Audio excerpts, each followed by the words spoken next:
ಪ್ರಚಲಿತ ಈ ಕಾರ್ಯಕ್ರಮದ ಪ್ರಾಯೋಜಕರು ರೋಹನ್ ಕಾರ್ಪೊರೇಷನ್, ಸಹ ಪ್ರಾಯೋಜಕರು father Muller's charitable trust, SDM college Ujire, VK furniture and electronics. ನಮಸ್ಕಾರ. ವಿ4 ವಿಶೇಷ ಕಾರ್ಯಕ್ರಮಕ್ಕೆ ಸ್ವಾಗತ. ನಾನು ತಾರನಾಥ್ ಗಟ್ಟಿ ಕಾಪಿಕಾಡ್. ಈ ದಿವಸದ ನಮ್ಮದ ಕಾಳಜಿಯ ಕಾರ್ಯಕ್ರಮ ಕೊರೋನಾ ಕಸಿದ ಬದುಕು. ಇವತ್ತು ನಮ್ಮ ಜೊತೆಗೆ ಸ್ಟುಡಿಯೋದಲ್ಲಿ ಭಾಗವಹಿಸ್ತಾ ಇದ್ದಾರೆ. ಒಂದು ಸಮಾಜದಲ್ಲಿ ಅತ್ಯಂತ ಅಥವಾ ಒಂದು ತಳಮಟ್ಟದಲ್ಲಿ ಇದ್ಕೊಂಡು ಬದುಕಿನ ಪ್ರತಿದಿನದ ಬದುಕಲ್ಲೂ ಕೂಡ ಸಂಘರ್ಷವನ್ನು ಎದುರಿಸ್ತಾ ಇರುವಂಥ ಮಂಗಳಮುಖಿಯರು ಈ ದಿವಸ ನಮ್ಮ ಜೊತೆಗೆ ಈ ಒಂದು ಸ್ಟುಡಿಯೋದಲ್ಲಿ ಭಾಗವಹಿಸಿದ್ದಾರೆ. ಜೊತೆಗೆ ಸಾಮಾಜಿಕ ಕಾರ್ಯಕರ್ತರು ಕೂಡ ಈ ಒಂದು ಕಾರ್ಯಕ್ರಮದಲ್ಲಿ ಭಾಗವಹಿಸ್ತಾ ಇದ್ದಾರೆ. ಈ ಒಂದು ಕೊರೋನಾದ ಅವಧಿಯಲ್ಲಿ ಕಾಲಘಟ್ಟದಲ್ಲಿ ಅವರು ಎದುರಿಸಿದಂಥ ಸಮಸ್ಯೆಗಳು, ದಿನನಿತ್ಯದ ಬದುಕಿಗಾಗಿ ಪಡ್ತಾ ಇರೋ ಪಾಡು, ಈ ವಿಚಾರವಾಗಿ ನಾವು ಇಲ್ಲಿ ಮಾತಾಡ್ತಾ ಇದ್ದೇವೆ. ಆನಂತರ ಸಮಾಜ ಯಾವ ರೀತಿಯ ಅವರಿಗೆ ಸ್ಪಂದಿಸಬೇಕು, ಸರ್ಕಾರ ಯಾವ ರೀತಿ ಸ್ಪಂದಿಸಬೇಕು ಅನ್ನೋ ವಿಚಾರವಾಗಿ ಇವತ್ತಿನ ಈ ಒಂದು ಮಾತುಕತೆ ನಡೀಲಿಕ್ಕಿದೆ. ನಾನು ಈ ಸಂದರ್ಭದಲ್ಲಿ ನಮ್ಮ ಸ್ಟುಡಿಯೋದಲ್ಲಿ ಭಾಗವಹಿಸ್ತಾ ಇರುವಂಥ ಸಂಜನಾ ಚಲವಾದಿ ಅವರನ್ನು ನಾನು ವೀಕ್ಷಕರ ಪರವಾಗಿ ಸ್ವಾಗತ ಮಾಡ್ತಾ ಇದ್ದೇನೆ. ಜೊತೆಗೆ ಸಂಧ್ಯಾ ಅವರಿದ್ದಾರೆ, ಸಂಧ್ಯಾ ಅವರನ್ನು ಕೂಡ ನಾನು ಸ್ವಾಗತ ಮಾಡ್ತಾ ಇದ್ದೇನೆ. ಜೊತೆಗೆ ಸಬ್ರಿನಾ ಮೇಡಮ್ ಇದ್ದಾರೆ. ಮೇಡಮ್, ನಿಮಗೆ ಕೂಡ ಪ್ರೀತಿಯ ಸ್ವಾಗತ.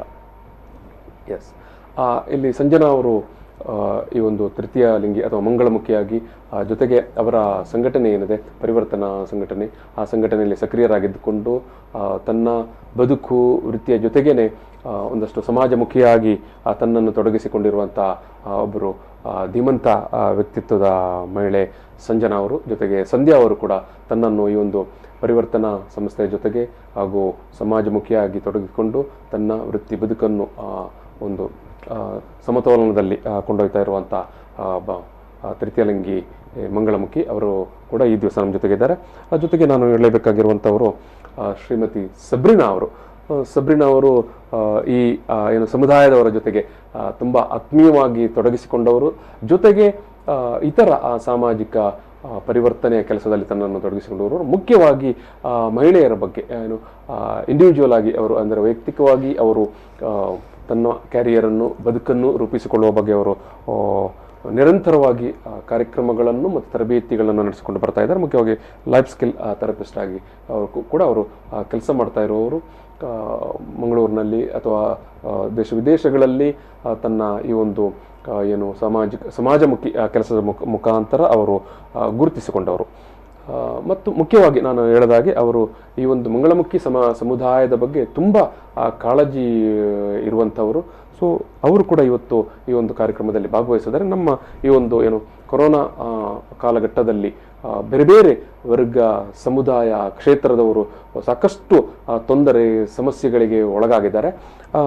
ಒಂದಷ್ಟು ವರ್ಗ, ಸಮುದಾಯ, ಕ್ಷೇತ್ರಗಳಿಗೆ ಸರ್ಕಾರ ಅಥವಾ ಬೇರೆ ಬೇರೆ NGOಗಳು, ಮುಖ್ಯವಾಗಿ ಸರ್ಕಾರ ಬೇರೆ ಬೇರೆ ರೀತಿಯ ಸೌಲಭ್ಯ, ಸಹಕಾರಗಳ ಕೊಡುಗೆಗಳನ್ನು ಕೊಟ್ಟಿದೆ.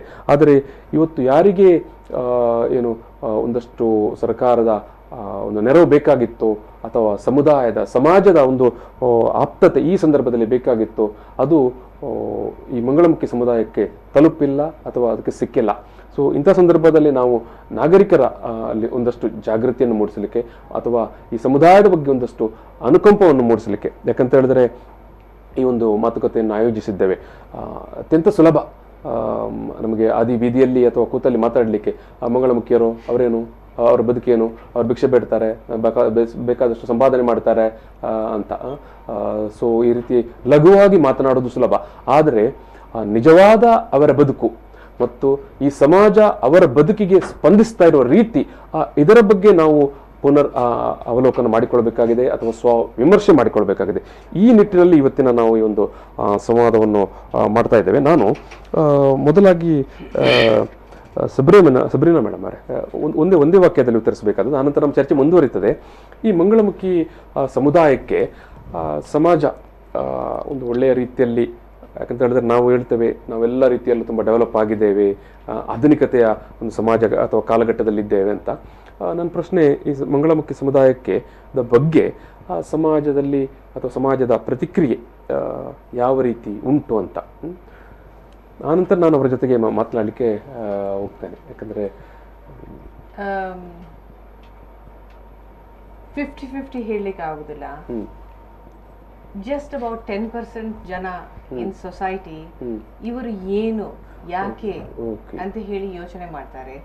ಓವರ್ ಆಲ್ ದ ರೆಸ್ಟ್ ಬೇರೆ ಜನ ಅವರನ್ನು ಏನ್ ಮಾಡ್ತಾರೆ ಅಂದ್ರೆ, ಫಸ್ಟ್ ಪ್ರಾಬ್ಲಮ್ ಏನ್ ಬರ್ತದೆ ಅಂದ್ರೆ ಅವರು ಫೀಮೇಲ್ ಅಲ್ಲ, ಮೇಲ್ ಅಲ್ಲ. So there is first of all isolation. ಆ openness to the third gender ಅದನ್ನು ಎಕ್ಸೆಪ್ಟ್ ಮಾಡ್ಕೊಳ್ಳಿಕ್ಕೆ first of all is the biggest problem. ಅದರ ಮೇಲೆ ನಮ್ಮ ಚಿಕ್ಕ ಪ್ರಾಯದಿಂದ, for example I am middle age woman, ಚಿಕ್ಕ ಪ್ರಾಯದಿಂದ ನಮ್ಮ ಏನು ಕತೆಗಳು ಅಥವಾ ಮೂವಿ ಮುಖಾಂತರ ಅಥವಾ ಒಕೇಶನಲ್ ಟ್ರಿಪ್ಸ್ ಟು ಮೆಡ್ರಾಸ್ ಅಥವಾ ಬಾಂಬೆಯಲ್ಲಿ ಏನು ನೋಡಿಕೊಂಡಿದ್ದೇವೆ, ನಾವು ಅದನ್ನೇ ಇಟ್ಕೊಂಡು ಅವರನ್ನೊಂದು ದೂರ ಇಡ್ತೇವೆ. ಒಂದು ರೀತಿ prejudice more out of fear, lack of information, knowledge and understanding. ಅದೇ ಮೇಡಮ್ ಹೇಳ್ತಾ ಇರೋದು, ಈ ತೃತೀಯ ಲಿಂಗಿಗಳು ಅಥವಾ ಮಂಗಳಮುಖಿ ಸಮುದಾಯದ ಬಗ್ಗೆ ನಮ್ಮ ಸಮುದಾಯದಲ್ಲಿ ಒಂದಷ್ಟು ಭಯಗಳು ಇನ್ನೂ ಕೂಡ ಇದ್ದಾವೆ. ಜೊತೆಗೆ ಒಂದಷ್ಟು ಏನು ಪೂರ್ವಗ್ರಹ ಪೀಡಿತವಾದ ಮನೋಭಾವನೆಗಳು. ಸೊ ಹಾಗಾಗಿ ಇವತ್ತಿನ ದಿನಮಾನದಲ್ಲಿ ಕೂಡ ಅವರನ್ನು ಒಂದಷ್ಟು ಏನು ಒಂದು ಅಂತರದಲ್ಲಿ ನೋಡುವಂಥ ಪರಿಸ್ಥಿತಿ ಇದೆ ಅಂತ ನಾನು ಸಂಜನಾ ಅವರೇ, ಈಗ ಮೇಡಮ್ ಹೇಳಿದಂಥ ವಿಚಾರವನ್ನೇ ತೆಕ್ಕೊಂಡು ಹೇಳೋದಾದರೆ, ನಿಮ್ಮ ಬದುಕು ಅಥವಾ ನಿಮ್ಮ ದಿನಚರಿ, ನಿಮ್ಮ ದಿನನಿತ್ಯದ ಸಂದರ್ಭದಲ್ಲಿ ಈಗ ಮೇಡಮ್ ಹೇಳಿದಂಥ ಅಭಿಪ್ರಾಯ, ಸಮಾಜ ನಿಮಗೆ ತುಂಬ ಪೂರಕವಾಗಿ ನಿಮಗೆ ಪ್ರತಿಸ್ಪಂದಿಸ್ತಾ ಉಂಟಾ? ಸಮಾಜ ಅಂದರೆ ನಾವೆಲ್ಲರೂ ನಾಗರಿಕರು, ನಮ್ಮ ಊರಿನ ಎಲ್ಲ ನಾಗರಿಕರು, ಏನು ಹೇಳ್ತೀರಿ ನೀವು? ಬದುಕು ಅನ್ಲಿಕ್ಕೆ ಆಲ್ರೆಡಿ ಇವಾಗ ನಾನು ಕೆಲಸ ಮಾಡ್ತಾ ಇದ್ದು ಪಾರ್ಲರಲ್ಲಿ. ಈಗ ಕೊರೋನಾ ಎಫೆಕ್ಟ್ ಅಂತ ನನಗೆ ಕೆಲಸ ಎಲ್ಲ ಏನೂ ಇಲ್ಲ, ಗುಂಪಾಗಿ ಸೇರ್ಬಾರ್ದಂತ.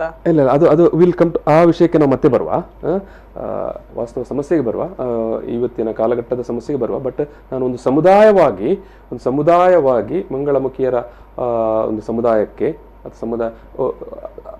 ಅವರನ್ನು ಹೊರಗಿನ ಸಮಾಜ ಯಾವ ರೀತಿ ನೋಡ್ತಾ ಉಂಟು ಅಂತ ನಾನು ಕೇಳೋದು. ನಿಮಗೆ ಬೆಂಬಲಪೂರ್ವಕವಾಗಿ ಈ ಸಾಮಾಜಿಕ ವ್ಯವಸ್ಥೆ, ನಮ್ಮ ಸಮಾಜ ವ್ಯವಸ್ಥೆ ಉಂಟಾ? ಇಲ್ಲ, ಇನ್ನೂ ಬದಲಾಗ್ಲಿಲ್ಲ. ಸಮಾಜ ಇನ್ನೂ ಬದಲಾಗಬೇಕು. ಯಾಕಂತ ಹೇಳಿದ್ರೆ ನಮ್ಗೆ ಯಾವಾಗೂ ಕಾಮದೃಷ್ಟಿಯಿಂದ ನೋಡ್ತಾ ಇದೆ ಹೊರತು ಒಳ್ಳೆ ರೀತಿ ನೋಡ್ತಾ ಇಲ್ಲ. ನಾವೇನೋ ಒಂದು ಆಗದೇ ಇರೋ ಕೆಲಸ ಮಾಡದೆ ಅವ್ರಿಗೆ ವಿರುದ್ಧ ಅಂತ ಹೇಳ್ತಾ ಇದ್ದಾರೆ. ಬಟ್ ಸಮಾಜ ಇನ್ನೂರ್ಗೆ ಬದಲಾಗಬೇಕು. ಸಂಧ್ಯಾ ಅವರೇ ಅದೇ ನಾವೆಲ್ಲೋದ್ರೂ ಕೂಡ ನಮಗೊಂದು ಬೆಲೆನೇ ಇಲ್ಲ. ಇನ್ನೂ ಸಹ ನಮ್ಮನ್ನು ನೋಡಿದ ಕೂಡಲೇ ಇವ್ರು ಇರೋದೇ ಇದಕ್ಕೋಸ್ಕರ, ಕಾಮದೃಷ್ಟಿಯಿಂದನೂ ಇಲ್ಲಾದರೆ ಬೇರೆ. ನಿನ್ನೆ ಶೂಟಿಂಗ್ ಆಗ್ತಿತ್ತು ನಂದು ಮತ್ತು ಸಂಜನವ್ರದ್ದು. ರೋಡಲ್ಲಿ ಶೂಟ್ ಮಾಡುವಾಗ ಸಹ ಮುಕಲ್ನ ಶೂಟಿಂಗ್ ಉಂಟು ಆ ಥರ ಹೀನವಾಗಿ ಮಾತಾಡುವಾಗ ನಮ್ಗೆ ತುಂಬ ಬೇಜಾರಾಗುತ್ತೆ. ಕೆಲವರು ಹೇಳ್ತಾರೆ ಹೀರೋಯಿನ್ಗಳ ಥರನೇ ಇದ್ದಾರೆ, ಇವರೇ ಆ್ಯಕ್ಟರ್ಸ್ ಅಂತೇಳಿ ಹೇಳುವಾಗ ಕೆಲವರು ಯಾಕೆ ಈ ಥರ ಮಾಡ್ತಾರೆ ಅರ್ಥ ಆಗ್ತಿಲ್ಲ. ಅದಕ್ಕೋಸ್ಕರ ಸಮಾಜ ಇನ್ನೂ ಸಹ ಬದಲಾಗಬೇಕು. ನಮ್ಮ ಬಗ್ಗೆ ಶಾಲಾ ಕಾಲೇಜುಗಳಲ್ಲಿ ಮಾಹಿತಿ ಕೊಡಬೇಕು. ಅಪ್ಪ ಅಮ್ಮನವ್ರು ಸಹ ಮನೆಯಲ್ಲಿ ಮಕ್ಕಳಿಗೆ ಹೇಳಬೇಕು, ಮಂಗಳಮುಖಿ ಅಂದರೆ ನಮ್ಮ ಥರ ಸಮಾನ, ಅವ್ರು ಸಹ ಮನುಷ್ಯರೇ. ಸಮಾಜದಲ್ಲಿ ನಾವೇನು ಊಟ ಮಾಡ್ತೇವೆ ಅವರು ಊಟ ಮಾಡ್ತಾರೆ, ನಮ್ಮ ಥರನೇ ಇಲ್ಲ. ಅವ್ರ ಮನಸ್ಸು, ಕೈ ಕಾಲು ಮನಸ್ಸು ಎಲ್ಲ ಇದೆ, ಅವ್ರಿಗೂ ಕೂಡ ಪ್ರೀತಿ ಮಾಡುವ ಹಕ್ಕಿದೆ. ಇಲ್ಲ ಅಂತೇಳಿ ಒಂದು ಶಾಲೆ ಕಾಲೇಜು ಮತ್ತು ಮನೆಗಳಲ್ಲಿ ಅಪ್ಪ ಅಮ್ಮಂದ್ರು ಮಕ್ಕಳಿಗೆ ಹೇಳಿದರೆ ಅವ್ರಿಗೆ ಸ್ವಲ್ಪ ಗೊತ್ತಾಗುತ್ತೆ. ಇವಾಗ ಜನ್ರೇಷನ್ ತುಂಬ ಚೇಂಜ್ ಆಗಿದೆ, ತಂತ್ರಜ್ಞಾನ ಚೇಂಜ್ ಆಗಿದೆ. ಆದರೆ ನಮ್ಮ ಬಗ್ಗೆ ಮಾತ್ರ ಇನ್ನೂ ಯಾಕೆ ಹೀಗೇನಿದೆ ಗೊತ್ತಾಗ್ತಾ ಇಲ್ಲ. ತುಂಬ ಚೇಂಜ್ ಆಗ್ಬೇಕಂತೇಳಿ ನಾನು ಮನವಿ ಮಾಡ್ಕೊಳ್ತಿದ್ದೇನೆ. ನೀವು ಹೇಳೋದು ಎಲ್ಲ ಹೊಸ ತಂತ್ರಜ್ಞಾನ, ಆಧುನಿಕತೆ, ವಿದ್ಯಾಭ್ಯಾಸ ಎಲ್ಲ ಇದು ಕೂಡ ನಮ್ಮ ಸಮಾಜದ ಅಂದರೆ ಮಂಗಳಮುಖಿಯ ಸಮುದಾಯದ ಬಗ್ಗೆ, ಸಮಾಜದ ಬಗ್ಗೆ ಇನ್ನೂ ಕೂಡ ಒಂದು ಪರಿಪೂರ್ಣವಾದ ಅರಿವು ಸಮಾಜಕ್ಕೆ ಮೂಡಿಲ್ಲ ಅಂತ. ತುಂಬಾ ತುಂಬಾ ವಿಷಾದನೀಯವಾದಂತ ಒಂದು ಏನು ಪರಿಸ್ಥಿತಿ ಇದು. ಮೇಡಮ್ ಏನು ಹೇಳ್ತೀರಿ? ಓಕೆ, ಈಗ ಇದು ಸಂಜನಾ ಅವರೇ, ನಾನು ಈ ಕೊರೋನಾ ಕಾಲದ ಸಮಸ್ಯೆ ಬಗ್ಗೆ ನಾನು ಮತ್ತೆ ನಿಮ್ಮ ಹತ್ರ ಚರ್ಚೆಗೆ ಬರ್ತೇನೆ. ನೀವು ಮೂಲತಃ ಎಲ್ಲಿಯವರು, ಯಾವ ಸಂದರ್ಭದಲ್ಲಿ ನೀವೊಬ್ಬ ಥರ್ಡ್ ಜೆಂಡರ್ ಅಂತ ನಿಮಗೆ ಅರಿವಿಗೆ ಬಂತು ಅನ್ನುವ ನಿಮ್ಮ ಸ್ವಲ್ಪ ಹಿನ್ನೆಲೆಯನ್ನು, ಯಾಕಂದರೆ ಸಮಾಜಕ್ಕೆ ಒಂದಷ್ಟು ಪಾಠ ಆಗಬೇಕು, ಅರಿವು ಬೇಕು, ಮತ್ತು ಸ್ವಲ್ಪ ಮಾಹಿತಿ ಬೇಕು, ಮತ್ತೊಂದು ಶಿಕ್ಷಣ ಕೂಡ ಆಗಬೇಕು. ಆ ಹಿನ್ನೆಲೆಯಲ್ಲಿ ನಿಮ್ಮ ಬದುಕಿನ ಒಂದಷ್ಟು ಘಟನೆಗಳನ್ನು ನೀವು ಹೇಳಿಕೊಂಡ್ರೆ ನಮ್ಮ ನೋಡ್ತಾ ಇರುವಂಥ ಏನು ಲಕ್ಷಾಂತರ ವೀಕ್ಷಕರಿರ್ತಾರೆ ನಮ್ಮ ಇಡೀ ಕರಾವಳಿ ಭಾಗದಲ್ಲಿ ಅಥವಾ ದೇಶ ವಿದೇಶಗಳಲ್ಲಿ. ಈಗ ಅದು ಲೈವ್ ಆಗಿ ಫೇಸ್ಬುಕ್ಕಲ್ಲಿ ಕೂಡ ಹೋಗ್ತಾ ಇರ್ತದೆ. ಸೊ ಒಂದಷ್ಟು ಹೇಳಿಕೊಂಡ್ರೆ ಒಂದು ಒಳ್ಳೆಯ ಮಾಹಿತಿಯ ಜೊತೆಗೆ ಒಂದು ಎಡ್ಯುಕೇಟ್ ಮಾಡಿದಾಗೆ ಆಗುತ್ತೆ. ಆಕ್ಚುಲಿ ನನ್ನ ಸ್ವಂತ ಊರು ಬಂದ್ಬಿಟ್ಟು ದಾಂಡೇಲಿ ಅಂತ, ಕಾರವಾರ ಡಿಸ್ಟಿಕ್. ಕಾರವಾರ ಡಿಸ್ಟಿಕ್ ಅಲ್ಲಿ ಒಂದು ಚಿಕ್ಕ ಗ್ರಾಮ ಕೋಗಿಲ್ ಗ್ರಾಮ ಅಂತ. ನಾನು ಹುಟ್ಟಿದ್ದು ಗಣೇಶನಾಗಿ. ಅಪ್ಪ ಅಮ್ಮ ಇಟ್ಟ ಹೆಸರು ಗಣೇಶ, ಸೊಸೈಟಿ ಕರಿತಿರೋ ಹೆಸರು ಗಣೇಶ. ನನ್ಗೆ 6th ಸ್ಟ್ಯಾಂಡರ್ಡ್ ಅಲ್ಲಿ ನನ್ಗೆ ಹಾರ್ಮೋನ್ಸ್ ಅನ್ನೋದು ನಂಗೆ ಎಸ್ಪೆಷಲಿ ಗೊತ್ತಿಲ್ಲ. ನಾನು ಏನು ಅನ್ನೋದೇ ನನ್ಗೆ ಗೊತ್ತಿಲ್ಲ. ನನ್ನ ಮನಸ್ಸೊಳಗಿರೋದು ಹೆಣ್ಣಿನ ಭಾವನೆ, ನೋಡ್ಲಿಕ್ಕೆ ಹುಡುಗನ್ ತರ ಇದ್ದೆ, ಬಟ್ ಆಟಿಟ್ಯೂಡ್ ನಡೆಯೋ ಸ್ಟೈಲ್ ಚೇಂಜ್ ನಂದು. ಸೊ ಅದನ್ನ ಕಂಡು ನನ್ಗೆ ಕರೆಯುವಂತ ಸೊಸೈಟಿ ಹಿಜ್ಡ, ಚಕ್ಕ, 9, ಪೊಟ್ಟೆ, ನಪೂಸಕಿ, ಏನೇನೋ ಹಲವಾರು ವರ್ಷಗಳು ಕರೆದಿದ್ದು, ಭಾಷೆಗಳಿಂದ ಕರೆದಿದ್ದು ಸೊಸೈಟಿ. ನಂಗೆ ಥರ್ಡ್ ಜಂಟರ್ ಅನ್ನೋದು ಗೊತ್ತಿಲ್ಲ, ಮಂಗಳಮುಖಿ ಅನ್ನೋದೇ ಗೊತ್ತಿಲ್ಲ ನಂಗೆ. ನನ್ನಷ್ಟೇ ನಂದೇ ಒಂದು ಲೋಕ ಕಟ್ಕೊಂಡೆ. ಇವಾಗ ನೋಡಿ, ಚಿಕ್ಕವರಿಂದ ದೊಡ್ಡವರಾಗ್ತೀವಿ. ನೀವು ನೋಡಿರ್ಬೋದು ಈ ಚಿಕ್ಕ ವಯಸ್ಸಿನ ಫೋಟೋಗೂ ಈಗಿನ ಇರೋ ನನ್ನ, ಅಂದ್ರೆ ಇಲ್ಲಿ ನೀವು ಹೇಳ್ತಾ ಇರೋ ಸಂದರ್ಭದಲ್ಲಿ ಅಂದ್ರೆ ಬಹುಶಃ ನಿಮ್ಮ ಪೋಷಕರಿಗೂ, ಅಂದ್ರೆ ಒಟ್ಟು ನಮ್ಮ ಸಮಾಜದಲ್ಲಿ ಯಾವ ಪೋಷಕರಿಗೂ ಈ ರೀತಿಯ ಒಂದು ಮಕ್ಕಳು ಇರ್ತಾರೆ ಅನ್ನೋದ್ರ ಬಗ್ಗೆ ಒಂದು ಸ್ಪಷ್ಟವಾದ ಕಲ್ಪನೆ ಇರುವುದಿಲ್ಲ. ಕಲ್ಪನೆ ಒಂದು ಸರ್, ಮತ್ತೆ ಎರಡನೇದು ಏನಂತ, ನನ್ನ ತಂದೆ ತಾಯಿ ಕಲೀಲಿಲ್ಲ ನೋಡಿ. ಹೌದು, ಅವರು ಎಜುಕೇಟೆಡ್ ಆಗಿದ್ರೆ ಅವ್ರಿಗೆ ಗೊತ್ತಾಗ್ತಾ ಇತ್ತು ಏನು ಎತ್ತ ಅಂತ. ಎಸ್ಪೆಷಲಿ ಮತ್ತೆ ನನ್ನ ಊರು ಬಿಟ್ಟು ನಾನು ಯಾವ ಸಿಟಿಗಳು ತಿರುಗ್ಲಿಲ್ಲ. ಅವರು ಕೂಡ ಅಷ್ಟೇ, ಅವ್ರ ಮನೆ ಅಪ್ಪ ಗಾರೆ ಕೆಲಸ ಮಾಡೋದು, ಮನೆ ಆಯ್ತು, ನಮ್ಗೆ ಒಂದು ಒಳ್ಳೆ ರೀತಿಯಿಂದ ಬೆಳೆಸಿದ್ರು. ಯಾಕಂದ್ರೆ ನಾನು ಹಾಳು ಮಾಡ್ಕೊಂಡಿದ್ದು, ಅವ್ರು ಹಾಳು ಮಾಡಿಲ್ಲ. ನಾನು ಈ ಸಂದರ್ಭದಲ್ಲಿ ವೀಕ್ಷಕರಿಗೆ ಹೇಳಲಿಕ್ಕೆ ಬಯಸೋದು, ನೀವು ಆದಿ ಬೀದಿಯಲ್ಲಿ ತಮಾಷೆ ಮಾಡೋ ಹೊತ್ತಿಗೆ ಅಥವಾ ಇಂಥವರೆಲ್ಲಾದ್ರೂ ಕಣ್ಣಿಗೆ ಬಿದ್ದಾಗ ಸರಿ ಹೊಟ್ಟೆಪಾಡಿಗಾಗಿ ಭಿಕ್ಷೆ ಬೇಡ್ತಾರೆ, ಭಿಕ್ಷೆ ಬೇಡುವಾಗ, ತಮಾಷೆ ಮಾಡುವಾಗ, ಗೇಲಿ ಮಾಡುವಾಗ, ಈಗ ಏನು ಸಂಜನಾ ಅವರು ಹೇಳ್ತಾ ಇದ್ದಾರೆ ಆ ಒಂದು ಮಾತನ್ನು ಗಮನಿಸ್ಕೊಳ್ಳಿ. ಯಾಕಂತ ಹೇಳಿದ್ರೆ ಅವರು ಏನು ಒಂದು ತೀರ ಕಡು ಬಡವರ ಮನೆಯ ಜೊತೆಗೆ ವಿದ್ಯೆಯನ್ನೇ ಕಾಣದಂತ ತಂದೆ ತಾಯಿಯ ಮಡಿಲಲ್ಲಿ ಹುಟ್ಟಿದಂತ ಮಗು. ಸೊ ಬದುಕು ಅಥವಾ ಏನು ಆ ಸಂದರ್ಭದಲ್ಲಿ ಏನು ಎತ್ತ ಯಾವುದೂ ಗೊತ್ತಿಲ್ಲದೆ, ಯಾಕಂದ್ರೆ ಅದು ಅವರ ಪೋಷಕರ ತಪ್ಪಲ್ಲ, ಅವರದ್ದು ತಪ್ಪಲ್ಲ. ಏನ್ ಹೇಳ್ತೀರಿ ಮೇಡಮ್? ಇನ್ನೊಂದು ಏನಂದ್ರೆ, ಇವ್ರ ಮೇಲ್ ಆಗ್ಲಿ ಅಥವಾ ನಾನ್ ಫೀಮೇಲ್ ಆಗ್ಲಿ, ಅವ್ರ ಮೇಲ್ ಆಗ್ಲಿ, ಇವ್ರ ಥರ್ಡ್ ಜೆಂಡರ್ ಆಗ್ಲಿ, ಒಂದು ಪಾಯಿಂಟ್ ನಾವು ಮನುಷ್ಯ ರೂಪದಲ್ಲಿ ಹುಟ್ಟಿದ್ದಕ್ಕೆ ಒಂದು ಪಾಯಿಂಟ್ ನಾವು ಮಿಸ್ ಮಾಡಲೇಬಾರ್ದು ನಮ್ಮ ಲೈಫ್ನಲ್ಲಿ. ಶ್ರೀಮಂತರಾಗಲಿ ಪಾಪದವರಾಗಲಿ, everybody is worthy of love. ಅವರಿಗೆ ಪ್ರೀತಿ ತಗೊಳ್ಳಿಕ್ಕೆ ಗೊತ್ತುಂಟು, ಅವರಿಗೆ ಪ್ರೀತಿ ಕೊಡ್ಲಿಕ್ಕೆ ಗೊತ್ತುಂಟು. ಆ ಹ್ಯೂಮನ್ ಆಸ್ಪೆಕ್ಟ್ ಆಫ್ ಲವ್ ಇವ್ರ ಹತ್ರ ಏನ್ ಕಡಿಮೆ ಇಲ್ಲ. ಕಂಪ್ಯಾಷನ್ ಕೂಡ ಅಥವಾ ಎಂಪತಿ ಏನ್ ಕಡಿಮೆ ಇಲ್ಲ. ನಾಳೆ ನಾನು ಕರೆದ್ರೆ, ಇವರಿಗೆ ಫೋನ್ ಕೊಟ್ರೆ ಒಬ್ಬಳಿಗೆ ನನಗೆ ಬ್ಲಡ್ ಬೇಕು ಹೇಳಿದ್ರೆ 10 ಮಂದಿ ಬರ್ತಾರೆ. ಹೇಗೆ ನನ್ನ ಈ ತರ ಕಾಲೇಜ್ ಫ್ರೆಂಡ್ಸ್ ಅಥವಾ ನನ್ನ ಗಂಡನ ಫ್ರೆಂಡ್ಸ್ನವ್ರು ಬರ್ತಾರ, ಅದೇ ರೀತಿಯಲ್ಲಿ ಇವ್ರು ಬರ್ತಾರೆ. ಅಥವಾ ಒಂದು ಸಮಾಜ ಸೇವಾ ಸಮಾಜಕ್ಕೆ ಈ ಮಾತು ಅರಿವಾಗಬೇಕು. ನೀವು ಹೇಳ್ತಾ ಇರುವಂತ ಏನು ಅಭಿಪ್ರಾಯಗಳಿದಾವೆಲ್ಲ, ಯಾಕಂತ ಹೇಳಿದ್ರೆ ನಾವು ಅವ್ರನ್ನ ದೂರವಿಟ್ಟಿರ್ತೇವೆ. ಒಂಥರ ಅಸ್ಪೃಶ್ಯರ ತರ ನಾವು ಅನ್ಟಚಬಿಲಿಟೀಸ್ ಎಲ್ಲ ಇವತ್ತಿನ ಕಾಲದಲ್ಲಿ ಇಲ್ಲ ಅಂತ ಹೇಳ್ತೇವೆ, ಆದ್ರೆ ನಮ್ಮಲ್ಲಿ ಅದು ಹೊಸ ಸ್ವರೂಪದಲ್ಲಿದ್ದಾವೆ. So death of leprosy and untouchability has gone, but the acceptance of a human form in another gender is the need of the hour. Yes, ಅವರನ್ನು ಸ್ವೀಕರಿಸುವಂತ ಒಂದು ಗುಣ, ಮನೋಭಾವ ನಮ್ಮಲ್ಲಿ ಇನ್ನೂ ಕೂಡ ಬೆಳೆದಿಲ್ಲ. ಅದೇ ಸಂಜನಾ ಅವರ, ನೀವು ತಂದೆ ತಾಯಿಗೆ ವಿದ್ಯಾಭ್ಯಾಸ ಆ ಕಾಲದಲ್ಲಿ ಇರಲಿಲ್ಲ. ಅವ್ರಿಗೆ ಇರ್ಲಿಲ್ಲಾಗಿತ್ತು ಸರ್, ಬಟ್ ನನ್ಗೆ ಚೆನ್ನಾಗಿ ಓದಿಸ್ತಾ ಇದ್ರು. ಅವ್ರದ್ದೇನು ತಪ್ಪಿಲ್ಲ, ನಿಜಕ್ಕೆ ಹೇಳ್ಬೇಕಂದ್ರೆ ಇದು ನಾನ್ ಮಾಡ್ಕೊಂಡಿರೋಂಥದ್ದು ತಪ್ಪು. ನನ್ಗೆ ನಾನು ಚೆನ್ನಾಗಿದ್ದಿದ್ದೆ ಅಂದ್ರೆ, ನಾನು ಸೊಸೈಟಿಗೆ ನನ್ನನ್ನು ಚೆನ್ನಾಗಿ ನೋಡ್ಕೊಂಡಿದ್ರೆ ಇವತ್ತು ನಾನು ಮಂಗಳಮುಖಿಯಾಗಿ ಹೆಸರು ತಗೊಳ್ತಾ ಇಲ್ಲಾಗಿತ್ತು. ಗಣೇಶನಾಗಿ ಅಚ್ಚುಕಟ್ಟಾಗಿರ್ತಿದ್ದೆ. ಆ ಟೈಮಲ್ಲಿ ನಮಗೆ ಕೌನ್ಸಿಲಿಂಗ್ ಅನ್ನೋದಿಲ್ಲಾಗಿತ್ತು ನಮಗೆ.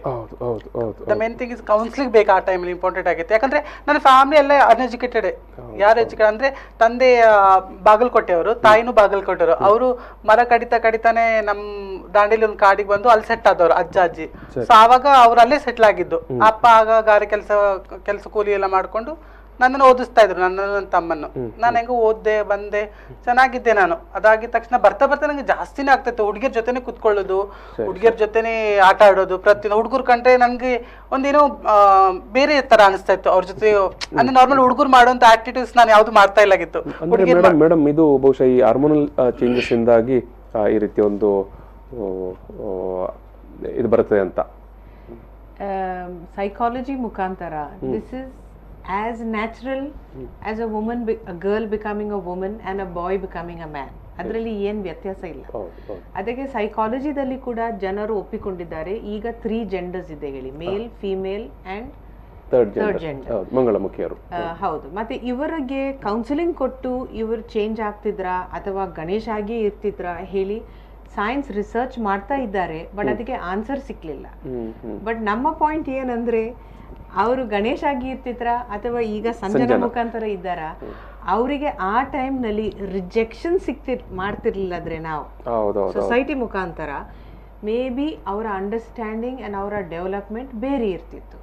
ಅವರನ್ನು ನಾವು ದೂರ ದೂರ ದೂರ ಮಾಡಿದಕ್ಕೆ ಅಥವಾ ಅವರಿಗೆ ನಾವು ಸಪೋರ್ಟ್ ಕೊಡದೆ ಇದ್ದದಕ್ಕೆ ಆಗಿರ್ಬೋದು, ಅವರಿಗೆ ಚಾಯ್ಸ್ ಇಲ್ಲದೆ ಸೊಸೈಟಿಯಲ್ಲಿ ಅವರು they have gone to the corners of the society instead of being in the centre of the society. ಮುಖ್ಯವಾಹಿನಿಯಲ್ಲಿ ಇರೋ ಬದಲು ಅವರು ಎಲ್ಲೋ ಮೂಲೆಗೆ ಅಂಚಿಗೆ ತಳ್ಳಲ್ಪಟ್ಟರು. ಹೇಗೆ ನಾವು ಹೇಳ್ತೇವಲ್ಲ, ಮಕ್ಕಳಿಗೆ ಪ್ರೀತಿ ಕೊಡ್ಲಿಲ್ಲದ್ರೆ ಅಥವಾ ಮಗು ಒಂದು ತಂದೆ ತಾಯಿ ಮನೆಯಲ್ಲಿ ಜಗಳ ಮಾಡೋದು ಅಥವಾ ಕುಡಿಯೋದು, ಆಲ್ಕೋಹಾಲ್ದು ಅಥವಾ ಏನಾದರೂ ಬೇರೆ ಆಕ್ಟಿವಿಟೀಸ್ ತಂದೆ ತಾಯಲ್ಲಿ ಕಂಡ್ರೆ ಮಕ್ಕಳು ಹೇಗೆ ಸೈಡಿಗೆ ಹೋಗ್ತಾರೆ, ಡೆವಲಪ್ ಆಗೋದಿಲ್ಲ, ಅದೇ ರೀತಿಯಲ್ಲಿ ಇವರಿಗೆ ಕೂಡ ನಾವು ಸೈಕಲಾಜಿಕಲ್ ಕೌನ್ಸಿಲಿಂಗ್ ಕೊಡ್ತಿದ್ರೆ ಆವಾಗ, that may be it is natural, okay come let's experiment, I mean let's allow you to express your form and then you decide, then that hurt, that fear would have been so much less. yes ಒಳ್ಳೆಯ ಒಂದು ವಿಶ್ಲೇಷಣೆಯನ್ನು ಕೊಟ್ಟಿದ್ದಾರೆ madam. ವೀಕ್ಷಕರೇ, ಈಗ ಒಂದು ಸಣ್ಣದು break ತಗೊಳ್ತು. ಬ್ರೇಕ್ನ ನಂತರ ನಾವು ಮತ್ತೆ ಸಂಜನಾ ಅವರ ಜೊತೆಗೆ, ಸಂಧ್ಯಾ ಅವರ ಜೊತೆಗೆ, ಮತ್ತೆ ಅವರ ಪರವಾಗಿ ನಾಗರಿಕ ಸಮಾಜದ ವತಿಯಿಂದ ಕೆಲಸ ಮಾಡ್ತಾ ಇರುವಂಥ ಸಬ್ರಿನಾ ಮೇಡಮ್ ಇದ್ದಾರೆ, ಅವ್ರ ಜೊತೆಗೆ ಈ ಒಂದು ಸಂವಾದವನ್ನು ಮುಂದುವರಿಸ್ತೇವೆ. ಈಗ ಒಂದು ಸಣ್ಣ ಬ್ರೇಕ್. ಪ್ರಚಲಿತ ಈ ಕಾರ್ಯಕ್ರಮದ ಪ್ರಾಯೋಜಕರು ರೋಹನ್ ಕಾರ್ಪೊರೇಷನ್, ಸಹ ಪ್ರಾಯೋಜಕರು ಫಾದರ್ ಮುಲ್ಲಸ್. ಕೊರೋನಾ ಕಸಿದ ಬದುಕು, ಈ ವಿಚಾರವಾಗಿ ನಾವು ಇವತ್ತು ಈ ಒಂದು ಸಂವಾದ ಕಾರ್ಯಕ್ರಮವನ್ನು ಈ ಒಂದು ಸಂದರ್ಭದಲ್ಲಿ ವಿಪೋರ್ ಸ್ಟುಡಿಯೋದಲ್ಲಿ ನಡೆಸ್ತಾ ಇದ್ದೇವೆ. ಈ ಸಂದರ್ಭದಲ್ಲಿ ನಮ್ಮ ಜೊತೆಗೆ ಮಂಗಳಮುಖಿಯರಾಗಿರುವಂಥ ಸಂಜನಾ ಚಲವಾದಿ ಮತ್ತು ಸಂಧ್ಯಾ ಅವರು ಭಾಗವಹಿಸ್ತಾ ಇದ್ದಾರೆ. ಜೊತೆಗೆ ಈ ಒಂದು ಮಂಗಳಮುಖಿ ಸಮಾಜದ ಪರವಾಗಿ ಒಂದು ಕಾಳಜಿ ಇರುವಂಥ ಶ್ರೀಮತಿ ಸಬ್ರಿನಾ ಅವರು ಕೂಡ ಈ ಒಂದು ನಮ್ಮ ಈ ಒಂದು ಚರ್ಚೆಯಲ್ಲಿ ಭಾಗವಹಿಸ್ತಾ ಇದ್ದಾರೆ. ಈ ಒಂದು ಕೊರೋನಾ ಕಾಲಘಟ್ಟದಲ್ಲಿ ಮುಖ್ಯವಾಗಿ ಎಲ್ಲ ಸಮುದಾಯ, ಎಲ್ಲ ವರ್ಗಗಳು, ಎಲ್ಲ ಕ್ಷೇತ್ರಗಳು ತೊಂದರೆಗೆ ಒಳಗಾದರೂ ಕೂಡ ಈ ಒಂದು ಸಣ್ಣ ಸಮುದಾಯವಾಗಿರುವಂಥ ಮಂಗಳಮುಖಿಯರು ಎದುರಿಸಿದಂಥ ಸಮಸ್ಯೆಗಳು, ಬದುಕಿನ ಪಾಡು, ಈ ವಿಚಾರವಾಗಿ ನಾವು ಇವತ್ತು ಚರ್ಚೆಯನ್ನು ಮಾಡ್ತಾ ಇದ್ದೇವೆ. ಒಂದಷ್ಟು ಅರಿವು ನಾಗರಿಕ ಸಮಾಜಕ್ಕೆ ಬರಲಿ, ಒಂದಷ್ಟು ಕಾಳಜಿ ಸರ್ಕಾರ ಇವರತ್ತ ಕೂಡ ತೋರಲಿ ಅನ್ನುವಂಥ ಒಂದು ಆಶಯದೊಂದಿಗೆ ನಮ್ಮ ಇವತ್ತಿನ ಈ ಒಂದು ಸಂವಾದ ನಡೀತಾ ಇದೆ. ನಾವು ಇಷ್ಟ ತನಕ ಅವರು ಬೆಳೆದು ಬಂದಂತಹ ಪರಿಸ್ಥಿತಿ ಬಗ್ಗೆ ಮತ್ತು ಸಮುದಾಯ ಈ ಒಂದು ಮಂಗಳಮುಖಿಯರನ್ನು ಯಾವ ರೀತಿ ನೋಡ್ತಾ ಇದೆ ಅನ್ನೋ ಹಾಗೆ ವಿಚಾರವಾಗಿ ಮಾತಾಡ್ತಾ ಇದ್ದೆವು. ಸಬ್ರಿನಾ ಅವರು ಕೂಡ ಸಮುದಾಯ ಇನ್ನೂ ಕೂಡ ಪೂರ್ಣ ರೀತಿಯಲ್ಲಿ ಮಂಗಳಮುಖಿಯರನ್ನು ಸ್ವೀಕರಣೆ ಮಾಡಿಲ್ಲ, ಇನ್ನೂ ಕೂಡ ಒಂದಷ್ಟು ಅಂತರವನ್ನು ಕಾಯ್ದುಕೊಂಡಿದೆ ಅನ್ನುವಂಥ ಅಭಿಪ್ರಾಯವನ್ನು ಹೇಳಿದರು. ಸಂಧ್ಯಾ ಅವರು ಮತ್ತು ಸಂಜನಾ ಅವರು ಕೂಡ ಅದೇ ಅಭಿಪ್ರಾಯವನ್ನು ಕೊಟ್ಟಿದ್ದಾರೆ. ನಾವು ಮತ್ತೆ ಅವರ ಜೊತೆಗೆ ಒಂದು ಮಾತುಕತೆಯನ್ನು ಮುಂದುವರಿಸುವ ಸಂದರ್ಭದಲ್ಲಿ, ಸಂಜನಾ ಅವರೇ, ನೀವು ಬೆಳೆದು ಬಂದಂಥ ಬಗೆಯನ್ನು ನೀವು ಹೇಳ್ತಾ ಇದ್ದೀರಿ. ತುಂಬ ಒಂದು ಎಜುಕೇಷನ್ ಇಲ್ಲದಂಥ ಒಂದು ಪರಿಸರದಲ್ಲಿ ನನ್ನ ಬದುಕು ರೂಪುಗೊಂಡಿತ್ತು ಅಂತ. ಮುಂದಕ್ಕೆ ನೀವು ಹೇಗೆ ಬದುಕನ್ನು ರೂಪಿಸಿಕೊಂಡ್ರಿ? ಊರಿಂದ ಇನ್ನೊಂದು ಊರಿಗೆ ಬರಬೇಕಾದ ಅನಿವಾರ್ಯತೆಗಳು ಯಾಕೆ ಉಂಟಾಯಿತು? ನೀವು ಒಬ್ಬ ಮಂಗಳಮುಖಿ ಅಂತ ಯಾವಾಗ ನಿಮ್ಮನ್ನು ನೀವು ಘೋಷಣೆ ಮಾಡಿಕೊಂಡ್ರಿ ಈ ವಿಚಾರವಾಗಿ? ನಾನು 6ನೇ ಕ್ಲಾಸ್ವರೆಗೂ ಓದ್ತಾ ಇದ್ದೆ, ಬಟ್ ನನ್ಗೆ ಗೊತ್ತಿಲ್ಲಾಗಿತ್ತು. ಅಲ್ಲಿಂದ 7ನೇ ಕ್ಲಾಸ್ ಪಬ್ಲಿಕ್ ಎಕ್ಸಾಮ್ ಬರ್ದೆ. ಅವಾಗ ನಂಗೆ ಪಬ್ಲಿಕ್ ಎಕ್ಸಾಮ್ ಇತ್ತು, 7th ಪಾಸ್ ಆದೆ. ನಾನು ನಾರ್ಮಲ್ ಆಗಿ ಪಾಸ್ ಆದೆ. ಯಾಕಂದ್ರೆ ನನಗೆ ನಂದೆಲ್ಲ ಗಮನ ಹುಡುಗರಾಗಿರ್ಬೋದು, ಸೊಸೈಟಿ ಆಗಿರ್ಬೋದು, ನನ್ನ ಫ್ಯಾಮಿಲಿಯವರು ಸರಿ ಏನಿಲ್ಲ. ಚಿಕ್ಕಮ್ಮ ದೊಡ್ಡಮ್ಮ ಅವ್ರ ಆಗಿರ್ಬೋದು ನನ್ನ ಇದರಲ್ಲಿ, ಅವ್ರು ಕೂಡ ಹೇಳೋದು, ನಿನ್ನ ಮಗ ಹಿಂಗ್ಯಾಕೆ ಮಾಡ್ತಾನೆ, ಹೆಣ್ಣೆ ಥರ ಆಡ್ತಾನಲ್ಲ, ಗಂಡಸ್ತಾರೆ ಯಾಕೆ ಇರೋದಿಲ್ಲ ಇವ, ಹೋಗ್ಬೇಕಾರೆ ಎಲ್ಲ ಗಂಡ್ಮಕ್ಳ ಥರ ನಡೀತಾನೆ, ಇವ ಯಾಕೆ ಹೆಣ್ಮಕ್ಳ ಥರ ನಡೀತಾನ, ಕಾಲು ಮಡ್ಚಿ ನಡೀತಾನ ಅಂತಂತ ಹೇಳೋರು. ಬಟ್ ನಂಗೆ ಅದ್ರ ಬಗ್ಗೆ ಗೊತ್ತಿಲ್ಲ. ನಂಗೆ ನಾರ್ಮಲಾಗಿ ನಡೀತಾನೆ ಇದೀನಿ, ನಾರ್ಮಲಾಗಿ ಹೋಗ್ತಾ ಇದೀನಿ, ನನ್ಗೇನು ಗೊತ್ತು. ಆಮೇಲೆ 7th ಎಕ್ಸಾಮ್ ಬರೆದ್ಮೇಲೆ ಅಪ್ಪ ಕುಡಿಯೋದಲ್ಲಿ ಸ್ಟಾರ್ಟ್ ಮಾಡಿದ್ರು. ಅಪ್ಪ ಸರ್ಕಲಲ್ಲಿ ನಿಂತ್ಕೊಳ್ತಾ ಇದ್ದೆ, ಪೇಮೆಂಟ್ ಬಟೋಡೆ ಆಗೋದಲ್ಲ ಶನಿವಾರ. ಅವಾಗ ಶನಿವಾರ ನಿಂತ್ಕೊಂಡು, ಇಲ್ಲೇ ನಿನ್ನ ಮಗ ಹಿಂಗೆ ಮಾಡ್ತಾನೆ, ಹಂಗೆ ಮಾಡ್ತಾ, ಅವ್ರಿಗೆ ಎಲ್ಲ ಚುಚ್ಚಿ ಮಾತು ಹೇಳ್ದು. ಅಪ್ಪಂಗೆ ಕುಡಿದ್ಬಿಟ್ಟು ನನ್ನಿಂದನೇ ಅಪ್ಪ ಕುಡ್ಲಿಕ್ಕೆ ಸ್ಟಾರ್ಟ್ ಮಾಡಿದ್ರು. ನೋಡಿ ಸಮಾಜ, ವೀಕ್ಷಕರು ಈ ಮಾತನ್ನು ಗಮನಿಸಬೇಕು. ನೋಡಿ, ಸಮಸ್ಯೆ ಕೇವಲ ಒಂದು ಮಗುವಿನಿಗೆ ಮಾತ್ರ ಬಂದದಲ್ಲ, ಕೊನೆಗೆ ಆ ಮಗುವಿನ ಪೋಷಕರಿಗೆ ಕೂಡ. ಯಾಕಂದರೆ ಏನು ಪ್ರಕೃತಿ ದತ್ತವಾಗಿ ಒಂದು ಮಗು ಜನಿಸಿದೆ. ಮೇಡಮ್ ಆಗಿ ಹೇಳಿದಾಗೆ ಗಂಡು ಹೆಣ್ಣು ಅಲ್ಲದೆ ಒಂದು ತೃತೀಯ ಲಿಂಗಿ ಅನ್ನುವ ಒಂದು ಸ್ವರೂಪ ಇದೆ, ಅದು ಪ್ರಕೃತಿದತ್ತವಾಗಿ ಯಾವುದೋ ಕಾರಣಕ್ಕಾಗಿ ಬಂದಿರ್ತದೆ.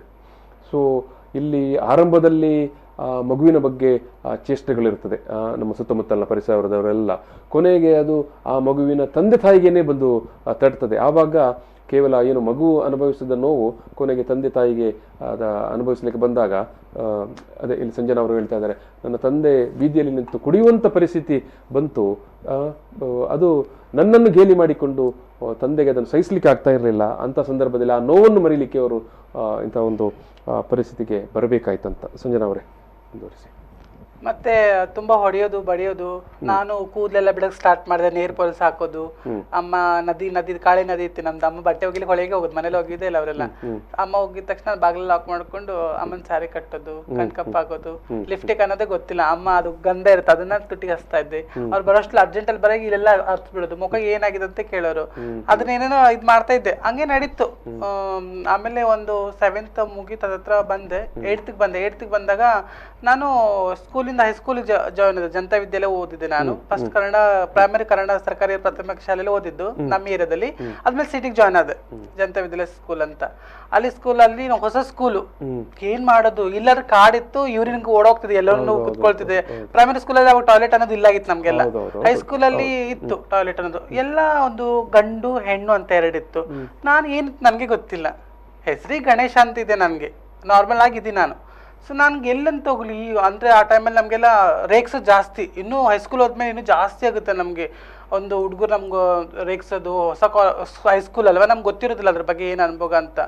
ಅದಾದ ತಕ್ಷಣ ನನಗೆ ಒಂದಿನ ಯೂರಿನ್ ಪಾಸ್ ಮಾಡ್ಬೇಕಾದ್ರೆ ಏನು ಮಾಡೋದು, ಅಲ್ಲಾದ್ರೂ ಕಾಡಿತ್ತು, ಇಲ್ಲಿ ಏನು ಮಾಡೋದು ಅಂತ ನೋಡಿದೆ. ಇಲ್ಲಿ ಗಂಟು ಹೆಣ್ಣು ಅಂತ ಯಾವ್ದ್ರಲ್ಲಿ ನುಗ್ಲಿ ನಾನು. ನನಗೆ ಹೆಣ್ಮಕ್ಳ ಟಾಯ್ಲೆಟ್ ಹೋಗ್ಬೇಕಂತ ಆಸೆ, ಅದಕ್ಕೆ ಗಂಡು ಮಕ್ಳ ಟಾಯ್ಲೆಟ್ ಹೋಗೋಕೆ ಇಷ್ಟ ಇಲ್ಲ. ಬಟ್ ಥಿಂಕ್ ಮಾಡೋದು, ಇವನು ಹುಡುಗಿಯರ ಕುಜ್ಲಿ ಅಂತ ಹೇಳ್ತಾ ಆ ಥರ, ಹುಡುಗಿಯರ್ ಅಂದ್ರೆ ಇಷ್ಟ ಇವನಿಗೆ ಅಂತ ಥಿಂಕ್ ಮಾಡೋ ಹುಡುಗರು ಜಾಸ್ತಿ. ಬಟ್ ನನ್ನ ಮನಸ್ಸಲ್ಲಿ ಬೇರೆ ಆಗಿತ್ತು. ಅದಾಗಿ ನಂತರ ಬಂದೆ, ನನ್ನ ಜೀವನ ಹೆಂಗಂಗೂ ಆಯಿತು, ಹೊಡೆದ್ರು ಬಡಿದ್ರು. ಮತ್ತು ಟೀಚರಿಗೆಲ್ಲ ಗೊತ್ತಾಯಿತು, ಹೇಳ್ತೋಗಿ ನನ್ನ ಗ್ಯಾಪ್ ಹೊಡಿತಾ ಇದ್ದೆ, ಬೇಡನೇ ಬೇಡ ಸ್ಕೂಲ್ ಅಂತ ಅಂದ್ಬಿಟ್ಟು ನಮ್ಮ ಪೇಪರ್ ಮಿಲ್ ಅಂತ ಒಂದಿದೆ ದಾಂಡೇಲಿಯಲ್ಲಿ, ಅಲ್ಲಿ ಹಿಂದುಗಡೆ ಹೋಗಿ ಕುತ್ಕೊಂಡು 2 ಜಸ್ಟ್ ಸೈನ್ ಹಾಕ್ಬಿಟ್ಟು ಪೀರಿಯಡ್ 1-2 ಪೀರಿಯಡ್ ಕೂತ್ಕೊಳ್ತಾ ಇದ್ದೆ. 2 ಪೀರಿಯಡ್ ಕೂತ ತಕ್ಷಣ 3ನೇ ಪೀರಿಯಡ್ಗೆ ನಮ್ಗೊಬ್ಬ ಸರ್ ತುಂಬ ಕಾಡಿಸ್ತಿದ್ರು, ನಂಗೆ ಕಿವಿ ಹಿಂಡೋದು, ಮತ್ತು ನನಗೆ ಕಾಮದೃಷ್ಟಿಯಿಂದ ಅಲ್ಲೇ ನೋಡೋಕೆ ಸ್ಟಾರ್ಟ್ ಮಾಡ್ತಿದ್ರು, ಕೈಯೆಲ್ಲ ಹಾಕೋದು ನನಗೆ. ಬಟ್ ನಾನು ಯಾರ ಹತ್ರ ಹೇಳ್ಕೊಳ್ಳಿ, ಆ ಥರ ನನ್ನ ಓದಿಸೋ ಗುರುಗಳೇ ನನಗೆ ಇದು ಮಾಡಿದ್ದಾರೆ ಸ್ಕೂಲಲ್ಲಿ. ಅದಾದ ನಂತರ ನಂಗೆ ಬೇಡ ಅಂತ ಅಂದ್ಬಿಟ್ಟು ಹೋಗ್ತಾನೆ, ಅವ್ನು ಬರೋ ಟೈಮಲ್ಲೇ ನಾನು ಕರೆಯೋನು, ನೀನು ಬಂದಿಲ್ಲ ಆದರೆ ನಿನಗೇನು ಮಾಡ್ತೀನಿ ನೋಡು ಅಂತ ಹೇಳಿ. ಯಾರ ಹತ್ರ ಹೇಳ್ಕೊಳ್ಳಿ ನಾನು, ನನಗೆ ಕೆಟ್ಟ ದಿನ ಹೇಳೋನು, ನೀ ಬಾಯಲ್ಲಿ ತೊಗೋಬೇಕು ಹಾಗೆ ಇಂತೆಲ್ಲ ಹಲವಾರು ಕೆಟ್ಟ ಬಾಯಲ್ಲೇ ಹೇಳೋನು ನಮಗೆ. ಹಂಗೆಲ್ಲ ಆಯಿತು, ಬೇಡನೇ ಬೇಡ. 9th ಮಾಡಿದೆ. 9th ನನ್ನ ಅಪ್ಪ ಕುಡಿಯೋ ಸ್ಟಾರ್ಟ್ ಮಾಡಿದ್ರು. ನನಗೆ ಸ್ವಲ್ಪ ದುಡ್ಡೆಲ್ಲ ಪ್ರಾಬ್ಲಮ್ ಆಗ್ತಾಯಿತ್ತು, ಅಪ್ಪಗೂ ಕೆಲಸ ಎಲ್ಲ ಸಿಗ್ತಲಾಗಿತ್ತು. ನಾನು ಬಾಲಾಜಿ ವೈನ್ ಸೆಂಟ್ರಲ್ಲಿ ಸಪ್ಲೈಯರ್ ಆಗಿ ಕೆಲಸಕ್ಕೆ ಸ್ಟಾರ್ಟ್ ಹೋದೆ. ಊರಲ್ಲೇ ಊರಲ್ಲಿ ಜಾಯ್ನ್ ಆದೆ. ಅಲ್ಲಿ ಕೂಡ ನನಗೆ ನಾನು ನಡೆಯೋಷ್ಟಲ್ಲೇ ಗ್ರಾಹಕರು ಇರ್ತಾರಲ್ಲ, ಲಕ್ಷ್ಮಿ ಅಂತ ಕರೆಯೋದು, ಕೆಲವೊಬ್ರು ಹೆಣ್ಣೆ ಅಂತ ಕರೆಯೋದು, ಚಕ್ಕ ಅಂತ ಕರೆಯೋದು. ಅದು ನನಗೇನೋ ಅಯ್ಯೋ ಬಿಡು, ನನಗೇನೋ ಚಂದ ಅನಿಸುತ್ತೆ. ನನ್ಗೆ ಗೊತ್ತಿಲ್ಲ ಅದು ಕೆಟ್ಟ ರೀತಿಯ ಮಾತಂದು ಹಿಜಡ 9 ಗೊತ್ತಿಲ್ಲ ನನಗೆ ಎಸ್ಪೆಷಲಿ. ಬಟ್ ಆ ಮಾತು ನಾನು ಕೇಳ್ಕೊಂಡು ಅಯ್ಯೋ ಅಂತಾರ ಬಿಡು ಅಂತ ಅನ್ಕೊಂಡು ಅದನ್ನ ಬರ್ತಾ ಸೀರಿಯಸ್ ಆಗೋಯ್ತು ನನಗೆ. ನೈಟ್ 11 ಗಂಟೆ ಬರುವಾಗ ಹುಡುಗರು ಅಡ್ಡ ಹಾಕುದು ನನಗೆ, ಗಿಂಡೋದು, ಕೆಟ್ಟದಾಗ ಮಾತಾಡೋದು ನಾನು ನೋಡಿ ತುಂಬಾ ಮನಸ್ಸಿಗೆ ನೋವಾಯ್ತು. ಹಂಗು ಹಿಂಗು ಏನೋ ಆಯ್ತಲ್ಲಪ್ಪ ಲೈಫ್ ಅಂತ 10ನೇ ಕ್ಲಾಸ್ ಎಕ್ಸಾಮ್ ಬರ್ದೆ ನಾನು. 10ನೇ ಕ್ಲಾಸ್ ಎಕ್ಸಾಮ್ ಬರುವಾಗ ಇನ್ನೂ ಜಾಸ್ತಿ ಆಯ್ತು ನನಗೆ, ನಾನು ಹೆಣ್ಣಾಗ್ಬೇಕು ಇದಾಗ್ಬೇಕು. ಆಗ ಸಮರ ಸಂರಕ್ಷಣೆ ಅಂತ ನಮ್ಮ ಆಫೀಸ್ ಇತ್ತು ನಮ್ಮಿದ್ರಲ್ಲಿ. ಅಲ್ಲಿ ಸೀರೆ ಉಡೋದು, ನಾನು ಮೂಗುತಿ ಹಾಕೋದು, ಲಿಪ್ಟಿಕ್ ಹಾಕೋದು, ಮದುವೆ ಫಂಕ್ಷನ್ ಡಾನ್ಸ್ಗೆ ಹೋಗೋದು. ಅವ್ರ ಜೊತೆ ನಮ್ಮ ಸೊಸೈಟಿ ಅಂತ ಒಬ್ರು ಇದ್ರಲ್ಲ, ಅಂದ್ರೆ ಅವಾಗ ನಾರ್ಮಲ್ ಹುಡುಗರ ತರನೇ ಇದ್ರು ಅವರು. ನಾವೆಲ್ಲ ಸಾರಿ ಎಲ್ಲ ಹಾಕ್ತಾ ಇಲ್ಲ ಆಗಿತ್ತು ಅವಾಗೆಲ್ಲ. ಅಂದ್ರೆ ಅಪ್ಪ ಅಮ್ಮ ಗೊತ್ತಾಗ ಹೊಡಿಯೋರಲ್ಲ, ಮತ್ತೆ ಮನೆಯಿಂದ ಯಾರು ನಮ್ಗೆ ನೋಡ್ಕೊಳ್ಳೋರು ಅನ್ಬಿಟ್ಟು ನಾನು ಅಲ್ಲಿ ಆಫೀಸಲ್ಲಿ ಹಾಕ್ತಾ ಇದ್ದೆ ಸಾರಿ ಎಲ್ಲ. ಅದೆಲ್ಲ ಗೊತ್ತಾಗಿ ಅವ್ರು ಹೇಳಿದ್ರು ಬೆಂಗಳೂರಲ್ಲಿ ಒಂದು ಇವೆಂಟ್ ಇದ್ದೆ ಹೋಗೋಣ ಅಂತ ಕರ್ಕೊಂಡಿದ್ರು.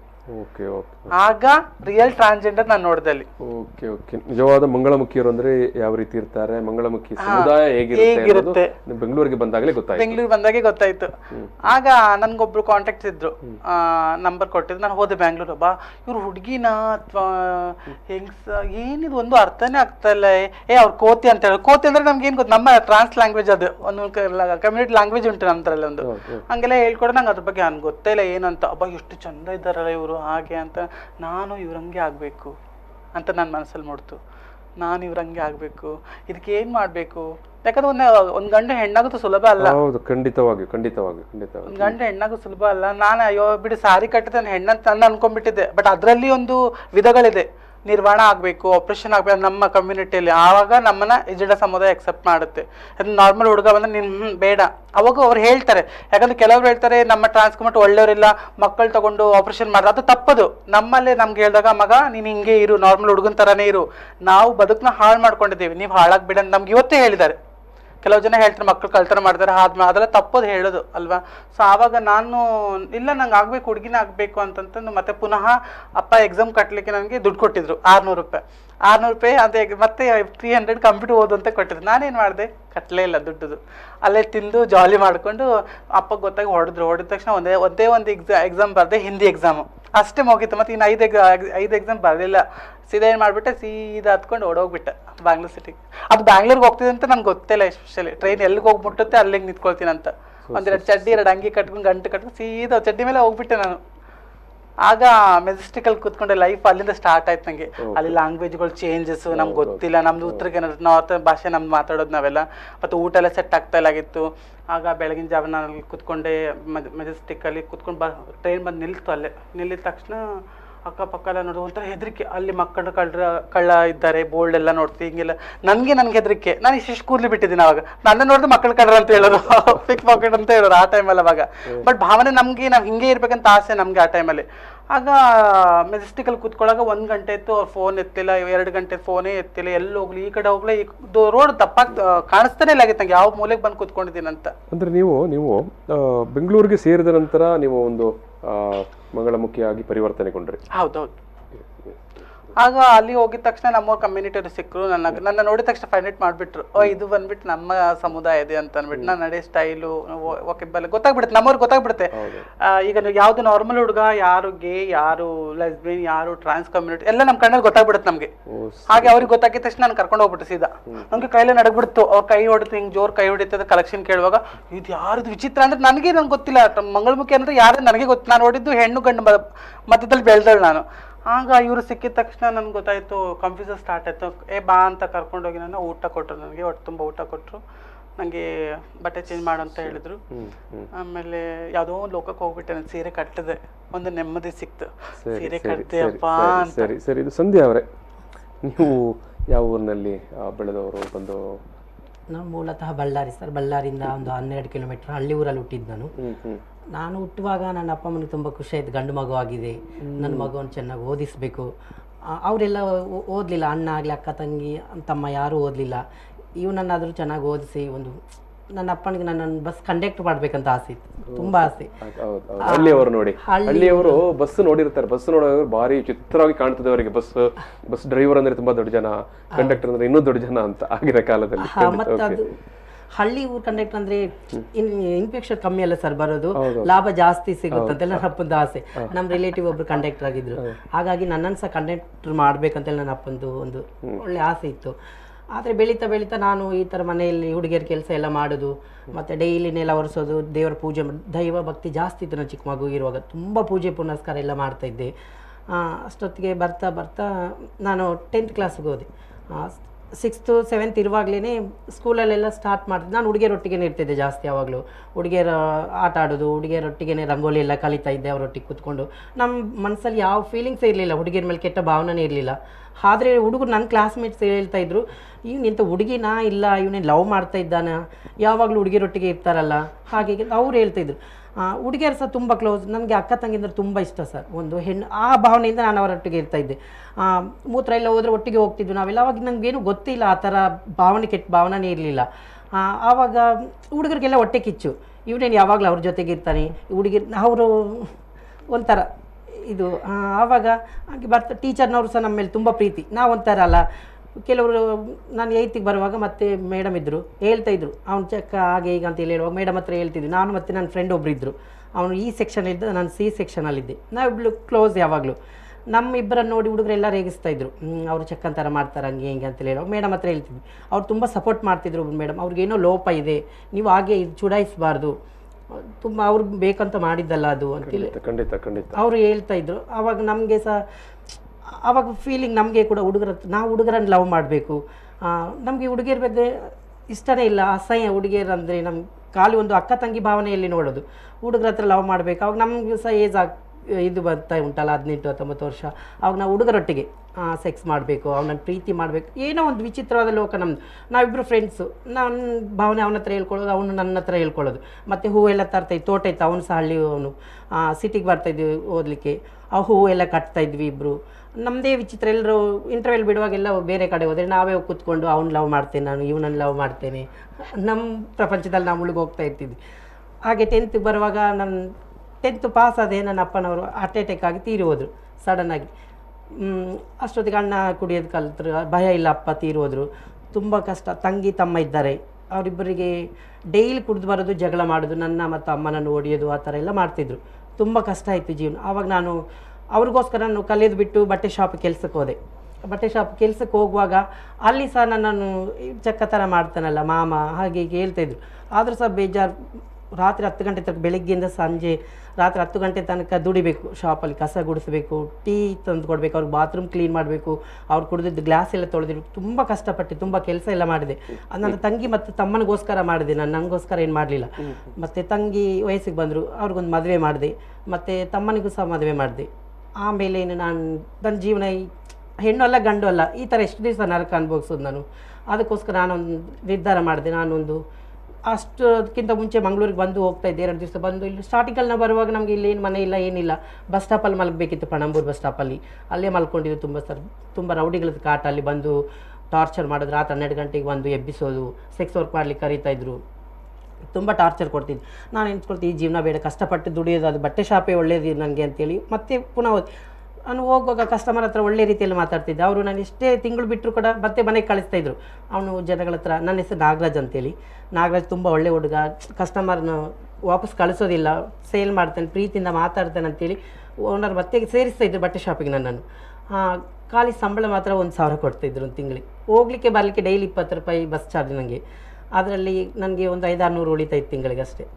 ಅದರಿಂದನೇ ತಮ್ಮ ತಂಗಿಯನ್ನು ಇದು ಮಾಡಿ ಲಾಸ್ಟಿಗೆ ಅಣ್ಣನ ಹತ್ರ ನಾನು ಜಗಳ ಮಾಡಿ ಮತ್ತೆ ಬೇರೆ ಬಂದು ಸಪ್ರೇಟ್ ಮನೆ ಮಾಡಿ ತಮ್ಮ ಮತ್ತು ತಂಗಿಗೆ ಒಂದು ಮದುವೆ ಮಾಡಿ ನಂತರ ನಾನು ಸರ್ಜರಿಯಲ್ಲಿ ಮಾಡಿಸ್ಕೊಂಡು ಮಂಗಳೂರಿಗೆ ಬಂದ ಮೇಲೆ ಒಂದು ಮಂಗಳಮುಖಿಯಾಗಿ ಪರಿವರ್ತನೆ ಆಗಿದ್ದೇನೆ. ಎಸ್ ಎಸ್ ಎಸ್ ಎಸ್ ವೀಕ್ಷಕರೇ, ಎಂಥ ಒಂದು ನೋವಿನ ಬದುಕು ಅಥವಾ ಎಂಥ ಒಂದು ನೋವಿನ ದಿನಗಳನ್ನು ಆದುಕೊಂಡು ಬಂದಿದ್ದಾರೆ ಅನ್ನೋದನ್ನು ಸಂಧ್ಯಾ ಅವರು, ಸಂಜನಾ ಅವರು ತುಂಬ ಮುಕ್ತವಾಗಿ ಹೇಳಿಕೊಂಡಿದ್ದಾರೆ. ನಾನು ಮತ್ತೆ ಹೇಳಲಿಕ್ಕೆ ಬಯಸೋದು ಅಷ್ಟೇ. ಯಾಕಂತ ಹೇಳಿದ್ರೆ ನೀವು ದಿನನಿತ್ಯ ಇಂಥ ಏನು ಮಂಗಳಮುಖಿಯರು ಅಥವಾ 3rd genders ಅಂತ ನಾವು ಹೇಳ್ತೇವೆ, ನಿಮಗೆ ಎದುರಾದಾಗ ಸುಮ್ಮನೆ ಗೇಲಿ ಮಾಡೋದಕ್ಕಿಂತ ಅವರನ್ನು ಅರ್ಥ ಮಾಡಿಕೊಳ್ಳಲಿಕ್ಕೆ ಅಥವಾ ಅಂಥ ಒಂದು ಪರಿಸ್ಥಿತಿಗೆ ಅವರು ಯಾಕೆ ಬಂದಿದ್ದಾರೆ ಅನ್ನೋದನ್ನು ನೀವು ತಿಳ್ಕೊಳ್ಳಿಕ್ಕೆ ಪ್ರಯತ್ನ ಮಾಡಿ.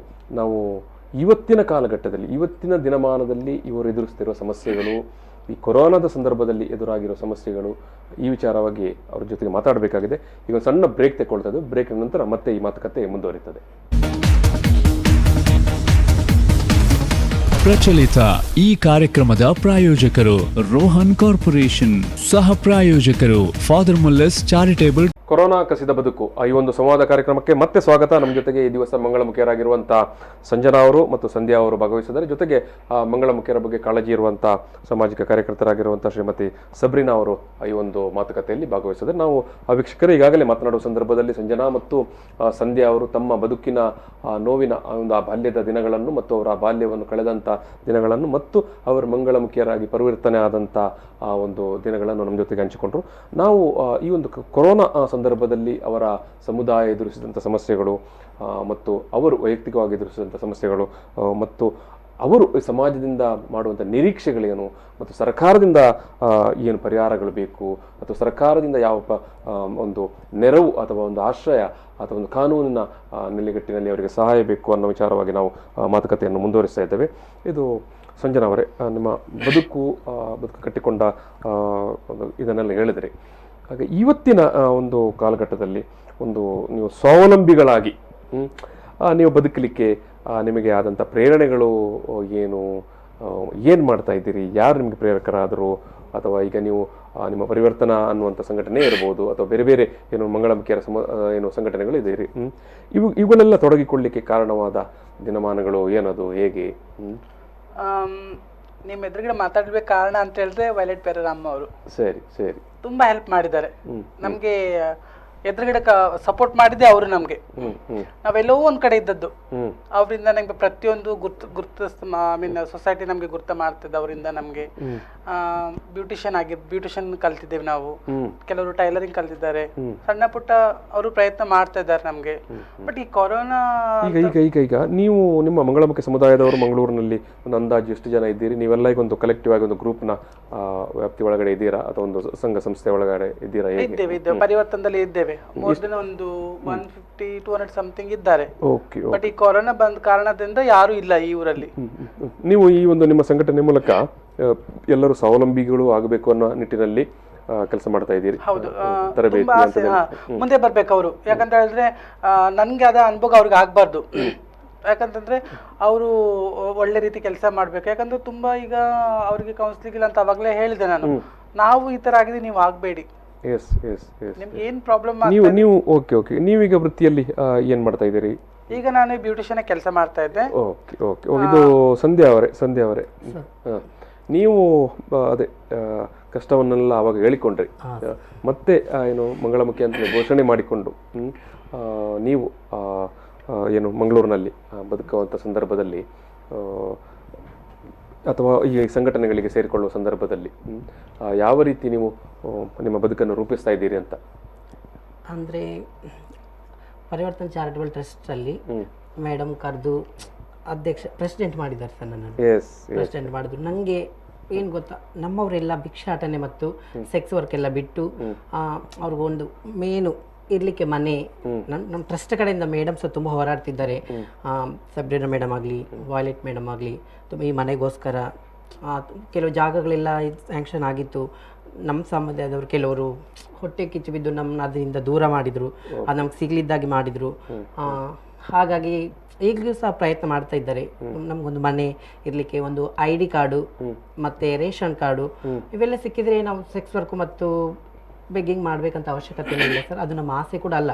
ಸಂಜೆ ಆಗುವಾಗ ಹೋಗ್ಬೇಕಂದ್ರೆ ಸೆಕ್ಸ್ ವರ್ಕ್, ಈಗ ನಾನು ಸೆಕ್ಸ್ ವರ್ಕರ್, ಸಾಯಂಕಾಲ ಆದ್ರೇ ಬೇಜಾರಾಗುತ್ತೆ. ಇಷ್ಟ ಇಲ್ಲದ್ರೂ ಕೂಡ ಹೋಗ್ಬೇಕು. ತಿಂಗಳಾಗಿದ ತಕ್ಷಣ ಬಾಡಿಗೆ ಕಟ್ಟಬೇಕು. ನಮಗೆ ಆಸೆ ಒಳ್ಳೊಳ್ಳೆ ಬಟ್ಟೆ ಹಾಕ್ಬೇಕು, ಚೆನ್ನಾಗಿರ್ಬೇಕು. ಚಿಕ್ಕ ವಯಸ್ಸಿಂದ ಒಂದು ಕನಸಿದು. ಬಹುಶಃ ಅದೇ ನಾನು ವೀಕ್ಷಕರಿಗೆ ಹೇಳಲಿಕ್ಕೆ ಬಯಸಿದಾಗ, ಅಥವಾ ಸಮಾಜ ಅಥವಾ ಯಾವುದೇ ವ್ಯಕ್ತಿ ನೀವು ಹೇಳಿದ ಪ್ರಕಾರ ನಾನೊಬ್ಬ ಭಿಕ್ಷುಕ ಆಗಬೇಕಂತ ಯಾವತ್ತು ಬಯಸುವುದಿಲ್ಲ. ಯಾವ ವ್ಯಕ್ತಿ ಅಥವಾ ಯಾವ ತಂದೆ ತಾಯಿ ಕೂಡ ನನ್ನ ಮಗ ನನ್ನ ಮಗಳು ಏನೋ ಒಳ್ಳೆ ಉದ್ಯೋಗಕ್ಕೆ ಹೋಗ್ಲಿ, ಏನಾದರೂ ಒಳ್ಳೆ ಅಚೀವ್ ಮಾಡಲಿ ಅಂತ ಬಯಸ್ತಾರೆ ವಿನ ಭಿಕ್ಷುಕರಾಗಲಿ ಅಂತ.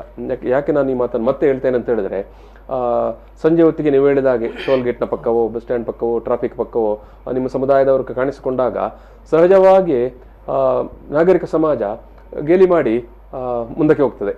ಯಾವ ಕಾರಣಕ್ಕಾಗಿ ಅವರಲ್ಲಿ ಬಂದು ನಿಂತಿದ್ದಾರೆ ಅನ್ನೋದನ್ನು ಆಲೋಚನೆ ಮಾಡಲ್ಲ ಸರ್. ಅದ್ರ ಬಗ್ಗೆ ನಮ್ ಕಷ್ಟ ಏನು. ಅಲ್ಲಿ ನಿನ್ನೆನೆ ಒಬ್ರದ್ದು ಬಂದು ಪಿಕ್ ಪಾಕೆಟರ್ಸ್ ಬಂದು ಬ್ಯಾಗ್ ಎತ್ಕೊಂಡು ಹೋಗಿದ್ದಾರೆ, ಡ್ರೆಸ್ ಎಲ್ಲ ಹರಿದು. ಆ ಟೈಮಲ್ಲಿ ಚೂರಿ ಸಹ ಹಾಕಿ ಹೋಗಿದ್ದಾರೆ ಸರ್ ಲಾಸ್ಟ್ ಟೈಮಲ್ಲಿ ಒಬ್ರಿಗೆ, ಕಾವೇರಿ ಅಂತೇಳಿ. ನಿಮ್ಗೆ ಆ ರೀತಿಯೆಲ್ಲ ದಾಳಿಗಳು ಆದಾಗ ಯಾರು ತಕ್ಷಣಕ್ಕೆ ಯಾರು ನೆರವಿಗೆ ಬರ್ತಾರೆ? ಯಾರು ಬರೋದಿಲ್ಲ ಸರ್. ನಮ್ಗೆ ಆಗ್ಬೇಕಾಗಿದ್ದೆ ಇವ್ರಿಗೆ, ಇವ್ರು ಯಾಕೆ ಹೋಗಿ ಅಲ್ಲಿ ನಿಲ್ತಾರೆ? ಇವ್ರದ್ದು ತಪ್ಪಲ್ಲ, ಪೊಲೀಸ್ನವ್ರು ಹೇಳೋದಿದೆ. ಮತ್ತೆ ಫಸ್ಟ್ ನೀವ್ ಯಾಕೆ ಹೋಗಿ ನಿಲ್ತೀರಮ್ಮ? ಸಾಯಂಕಾಲ ಆಗಿದ ತಕ್ಷಣ ಬೆಳಗ್ಗಿಂದ 6 ಗಂಟೆ ತನಕ ನೀವು ಕುತ್ಕೋಬೇಕು, ಹೋಗ್ಬೇಕು ಹೊರಗಡೆ. 6 ಗಂಟೆ ಆಗಿದ ತಕ್ಷಣ ಮನೆಗೆ ಹೋಗ್ಬೇಕು, ಗೊತ್ತಿಲ್ವಾ ನಿಮ್ಗೆ?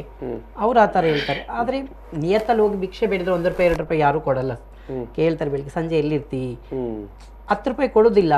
ಸಂಜೆ ಎಲ್ಲಿರ್ತಿ ನಂಬರ್ ಬರೆದು ಕೊಡ್ತಾರೆ, ನಿಂಗೆ ಎಷ್ಟು ಬೇಕಾದ್ರೂ ಕೊಡ್ತೀನಿ, ಸಂಜೆ ಬಂದು ಹೇಳು, ಅಡ್ರೆಸ್ ಹೇಳು. ನಾಗರಿಕ ಸಮಾಜ ಅಂತ ಪರಿಸ್ಥಿತಿ ಇದೆ ಸಮಾಜದಲ್ಲಿ. ಇದು ಸಬ್ರೀನಾ ಮೇಡಮ್ ಅವರೇ, ಇವರು ಅದೇ ಒಂದು ಸ್ವಾವಲಂಬನೆಯ ಒಂದು ಬದುಕನ್ನು ಕಟ್ಟಿಕೊಳ್ಳುವ ನಿಟ್ಟಿನಲ್ಲಿ ಎಷ್ಟರ ಮಟ್ಟಿಗೆ ಯಶಸ್ವಿ ಆಗ್ತಾ ಇದ್ದಾರೆ ಅಂತ? ಸಕ್ಸಸ್ ಆಗುದಿಲ್ಲ ಇಷ್ಟರವರೆಗೆ. ವೆರಿ ಫ್ಯೂ ಯಾರು ಕಾಲೇಜಿಗೆ ಹೋಗಿದ್ದಾರೆ, ಯಾರು ಅವರ ತಂದೆ ತಾಯಿ ಪೋಸ್ಟ್ ಗ್ರಾಜುಯೇಷನ್ ಮಾಡಿ, ಕೆಲವು ಇದ್ದಾರೆ ಡಾಕ್ಟರ್ ಆಗಿ ಕೆಲಸ ಮಾಡ್ತಾರೆ, ಟ್ರಾನ್ಸ್ಜೆಂಡರ್ ಆಗಿ, ಲಾಯರ್ ಆಗಿ, ಅಥವಾ ಚಾರ್ಟರ್ಡ್ ಅಕೌಂಟೆಂಟ್ ಆಗಿ, ಅವ್ರು ಕೆಲವರು ಇದ್ದಾರೆ. ದಟ್ ಇಸ್ ಅವರ ಈ ಗ್ರೂಪಿನಲ್ಲಿ ವೆರಿ ಐಸೋಲೇಟೆಡ್ ಜನ. ನಾಟ್ ಲೈಕ್ ನಮ್ಮ ಸಮಾಜ, ಲೈಕ್ ಹೇಗೆ 1918 ನಲ್ಲಿ ಒಂದು ಚಾರ್ಟರ್ಡ್ ಅಕೌಂಟೆಂಟ್ ಅಂತ ಆಲ್ಮೋಸ್ಟ್ ಒಂದು ಸೆಕೆಂಡ್ ಟು ಗಾಡ್ ಒಂದು ಡಾಕ್ಟರ್ ಅನ್ ಹಾಗೆ. ಸೊ ಅವರ ಎವಲ್ಯೂಷನ್ ನಲ್ಲಿ ಅದು ಕೂಡ ಕೆಲವು ತುಂಬಾ ಕಡಿಮೆ ಉಂಟು. ಇವರ ಪ್ರಾಬ್ಲಮ್ ಏನಂದ್ರೆ ಯಾಕೆ ಅವರಿಗೆ ಇಷ್ಟು ಕಷ್ಟಪಡ್ತದೆ ಅಂದ್ರೆ ನನ್ನ ಅಭಿಪ್ರಾಯದಲ್ಲಿ, ಫಸ್ಟ್ ಆಫ್ ಆಲ್ ಅವರವರ ಮನೆಯಲ್ಲಿ ಇಲ್ಲ. ಹೌದು ಹೌದು ಖಂಡಿತ. ಈಗ ಬಂದವರು ಬೇರೆ ಊರಿಂದ ಬಂದಿದ್ದಾರೆ. ಬಹುಶಃ ಅಂದ್ರೆ ಮನೆಯಲ್ಲಿ ಇಲ್ಲ ಅಂತ ಹೇಳಿದ್ರೆ ಮನೆಯಲ್ಲಿ ಇರುವಂತ ಪರಿಸ್ಥಿತಿ ಕೂಡ ಇರೋದಿಲ್ಲ. ಹೌದು, ಮನೆ, ತಂದೆ ತಾಯಿ, ಬಂಧು ಬಳಗದವರು, ಅಕ್ಕಪಕ್ಕದವರು ಯಾರು ಕೂಡ ಅಷ್ಟು ಸುಲಭವಾಗಿ ಎಕ್ಸೆಪ್ಟ್ ಮಾಡೋದಿಲ್ಲ. ಅವರ ನೇಬರ್ಸ್ ಕೂಡ ಅವರನ್ನ ಎಕ್ಸೆಪ್ಟ್ ಮಾಡೋದಿಲ್ಲ. ಅವರ ನೇಬರ್ಸ್ ಕೂಡ ನಾನು ಕೇಳಿದ ಮುಖಾಂತರ ಅವ್ರು ಹೇಳ್ತಾರೆ, ಇವ್ರು ಈ ಊರ್ ಬಿಟ್ಟು ಹೋಗ್ಲಿ, ನಮ್ಮ ಊರಿನಲ್ಲಿ ಚಕ್ಕ ಬೇಡ. ಓ ಸರಿ. ಸೊ ಏನಾಗ್ತದೆ, ನಾವು ಈಗ Mangalore is a new hub ಅವರಿಗೆ. ಮೊದಲು ಮ್ಯಾಂಗ್ಳೂರ್ ಇರ್ತಿರ್ಲಿಲ್ಲ. Tamil Nadu was an open place. Plus ಬಾಂಬೆಯಲ್ಲಿ ಕೆಲವು ಕಾಣ್ತಿತ್ತು, ಕೆಲವು ಪ್ಲೇಸಸ್ ಆಫ್ ಬಾಂಬೆ, ಡೆಲ್ಲಿನಲ್ಲಿ ಓಪನ್ ಆಗಿ ಇವರ ಕಮ್ಯುನಿಟೀಸ್ ಇತ್ತು. ಈಗ ಇವರು ಲಾ ಆದ ಕಾರಣ, LGBT ಲಾ ಆದ ಕಾರಣ, they have also come out. ಅವರಿಗೊಂದು ಅವಕಾಶ ಸಿಕ್ಕಿದೆ, ನಾವು ನಮ್ಮ ಹೊರಗೆ ಬರ್ಬೋದು ಹೇಳಿ. ಸೊ ನಮಗೂ ಕೂಡ ಒಂದು ನ್ಯಾಯವಾಗಿ ಬದುಕುವ ಹಕ್ಕು ಇದೆ. ಕರೆಕ್ಟ್. ಸೊ ಅವರ ಹೆದರಿಕೆಯಿಂದ ಅವರು ಸ್ಟ್ರೀಟ್ಗೆ ಬಂದಿದ್ದಾರೆ. ಈಗ ಇಲ್ಲಿಂದ ಅವರ ಅಪ್ಲಿಫ್ಟ್ಮೆಂಟ್ ಆಗಬೇಕು ಎರಡು ಸೈಡ್ ನಿಂದ ನನ್ನ ಅಭಿಪ್ರಾಯದಲ್ಲಿ.